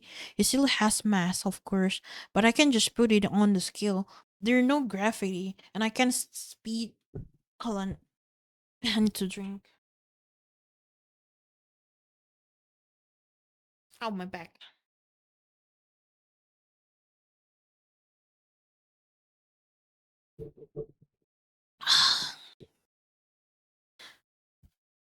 While he's gone, I speculate on how to weight something in 0G. It still has mass, of course, but I can just put it on the scale. There's no gravity, and I can spin up the Hail Mary centrifugal gravity to tunnel it connected to her nose. I could make a small I could make a small centrifuge, something big enough for the small slab scale I have. Rotate at some constant rate with the scale inside. Measure something I know the mass of and the measure of the ball. I could calculate the mass of the ball from the ratio of the two measurements, but I have to build consistent centrifuge. How would I do that? I can spin something in the zero-G environment of the lab easily enough, but how do I spin it at the constant rate amount of multiple experiments? Oh, I don't need a constant rate. I just need a string with a mark in the center. I fly into the Hail Mary. Rocky will forgive me for running off. Heck, he can probably observe me on whatever he is on his ship anyway. I bring the ball down to the lab. I, I get a piece of nylon string and tie each end around the plastic sample canister. I now have a string with a little bucket at each end. I put the canister next to each other and pull the new folded string taut. I use a pen to mark the farthest point. That exact center of this contraption. Where are my glasses again? Ooh, that's starting in 60 seconds. I wave the ball back and forth with my hand to get feel from its mass, probably less than a pound, less than half a kilogram. I leave everything floating in the lab, kick my way down to the dormitory. Water, I say. Water requested, say the computer. Middle arm hand, me a zero G, sipper of water, just a plastic pouch with a straw on that only let water through if you unlatch a little clip. And inside is 1 liter of water. The arm always gave me 1 liter at a time. You have to stay hydrated if you want to save the world. I returned to the lab. I squirt about half of the water into a sample box and seal it. I put the half depleted zippers into one the bucket and the metal balls in the other. I set the whole thing spinning in the air. The two masses clearly aren't equal. The loop-sided rotation. I'm taking a break because there's ads.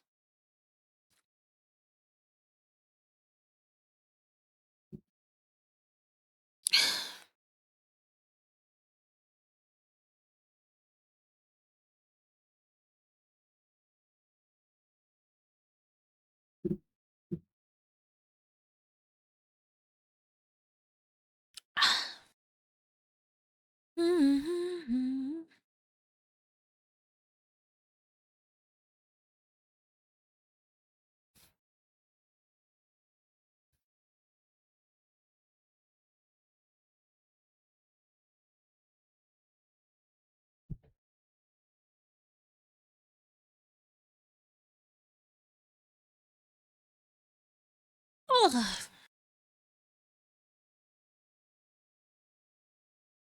Oops. Oops. Almost.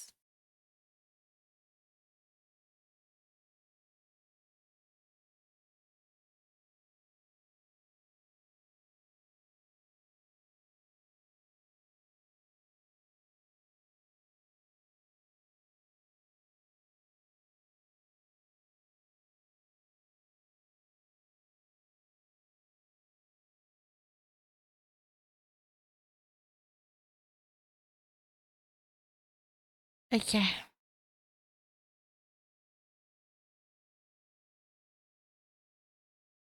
Pull up the CP. I know the density of the water.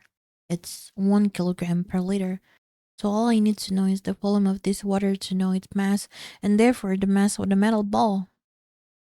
I get large plastic syringe from the supplies. It can pull a maximum of 100 cc of volume. I attach the syringe to the sippy and unclip the straw. I draw out 100 cc of water, then squirt it into my wastewater box. I repeat this a few more times. The last syringe is only about quarter full.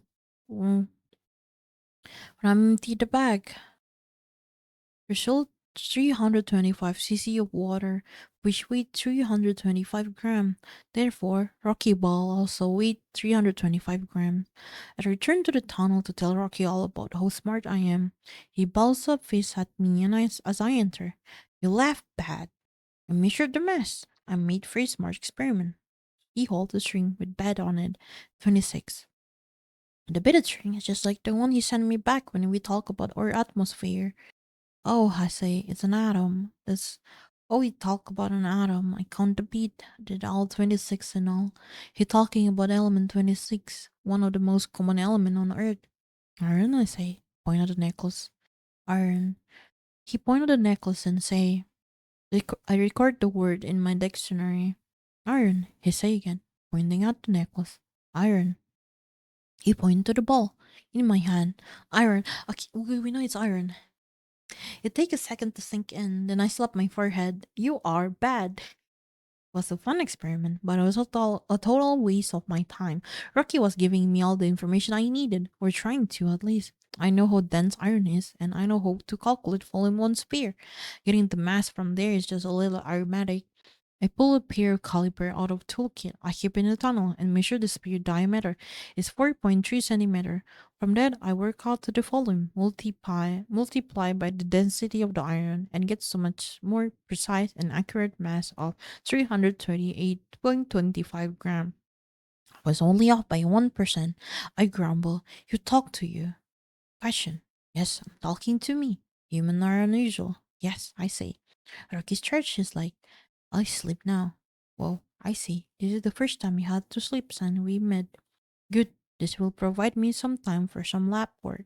But how much time? How long do Iridian sleep? I not know. You don't know? You're Iridian. How can you not know how long Iridian sleep? I did not know how long sleep lasts. Maybe short time, maybe long time. The sleep unpredictable amount of time. Agrees there are no rules saying sleep has to evolve a regular pattern. Does he at least know a range of time it might be? Is there a minimum time, a maximum time? Minimum is 20,000 seconds. Maximum is 42,000 seconds. I often get strange, specific number from Rocky Hunting. They should be rough to estimate. It took me a while to figure it out, but I finally did it. Actually, is coming up with rough round number, but there is this unit and it's basic. It's actually easier for him to convert those value to base 10 human second than it is for him to think directly in Earth seconds. If I converted those value back to Iridian second and look at the number in base 6, I bet they some round number, but I'm too lazy. Why unconverted data he already converted? Never seen him be wrong on arithmetic. Meanwhile, have divided by 60 twice on the calculator just to convert from one of my own planet unit to another of my own planet unit. He sleep for a minimum of 3.5 hours and maximum of almost 12 hours. I understand, I say. I head back toward the airlock. You observe question, Rocky asks. He watched me sleep, so it's only fair he offered to let me watch him. I'm sure Earth scientists would jump all over the place to learn anything about what an Iridian sleeping looked like. But I finally have time to do some deep analysis on xenonite, and I'm just dying to know how xenon bond with other element. If I can get enough of my lab equipment to work in zero G, that's it. Not necessary. You observe. Question. He asks again. No. Observe. Want me to observe you sleep? Yes. 111. Through unspoken agreement, a triple word mean extreme emphasis. Why? I sleep better if you observe. Why? He waved a few arm, trying to find a way to praise it. You didn't do that. You didn't watch one another sleep. It's a thing. I should be more culturally sensitive, but he throws shade when I talk to myself. Iridian are unusual. Observe. I sleep better. I don't want to watch a dog-sized spider not move for several hours. They're queue in there, right? If one of them do it, I point the ship. Have some other Iridian observe you. No, why not? I'm only Iridian here. My mode hang open. You're the only person on the huge ship. It's quite firm. Then he say a really long word. Complete nonsense. Did my clutch together translation software fail? I check it out. No, it's working fine. I examine the waveform. They seem similar to the other I've seen before, but they're lower. Come to think of it, the whole sentence seems lower in pitch than anything Rocky has ever said before.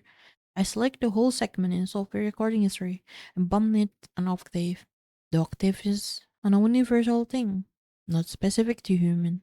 It means doubling the frequency of every note. The computer immediately translates the result.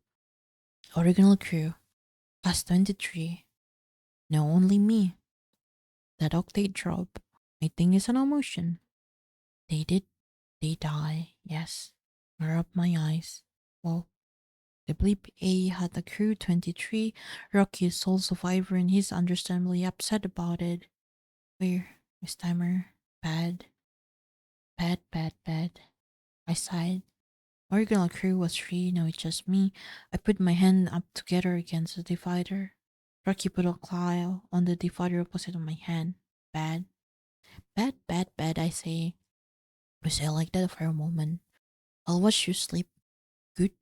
Me sleep, he says. His arm relaxed and he looked for all word like a dead bug. He floated free in his sides from the tunnel, no longer hanging on any support bar. Well, you're not alone anymore, buddy, I say. Neither of us are. End of chapter 12. Hi, Chromo. I'm gonna end the stream there. I think I have stream long. Ooh, 4 hour 40 minute of reading and yapping. My voice are hoarse. I need to not talk for today. I'm probably not gonna talk much tomorrow because tomorrow is reading. Thank you. Thank you for being here, Taco. Thank you for being here, Chromo. Thank you for being here, Side. Everyone as well for being here. All of you guys. Hope you guys enjoy reading stream. It's I don't know. I feel like experimenting of reading stream. I think I will because like I'm the type of person that if I sleep, I need to listen to voices horse. Oh, Uma, Pion, yes. What do you guys think? Do you guys like this kind of vibe more for reading stream or like the previous one? Because I feel like I'm the type of person that I need to listen to something as I fell asleep, or else like I cannot sleep this entire thing. And I always like to listen to a sleepy audiobook, and I feel like it's something that I would like to explore more actually. Uh, and it's better for me to do that because the amount of words that I'm reading, like I can read 4 chapter if I use lower voice, basically, right? I don't need to higher my voice, so it does not strain a lot more. But even like it's a tad bit like hoarse right now, but I feel absolutely fine. But thank you everyone for being here.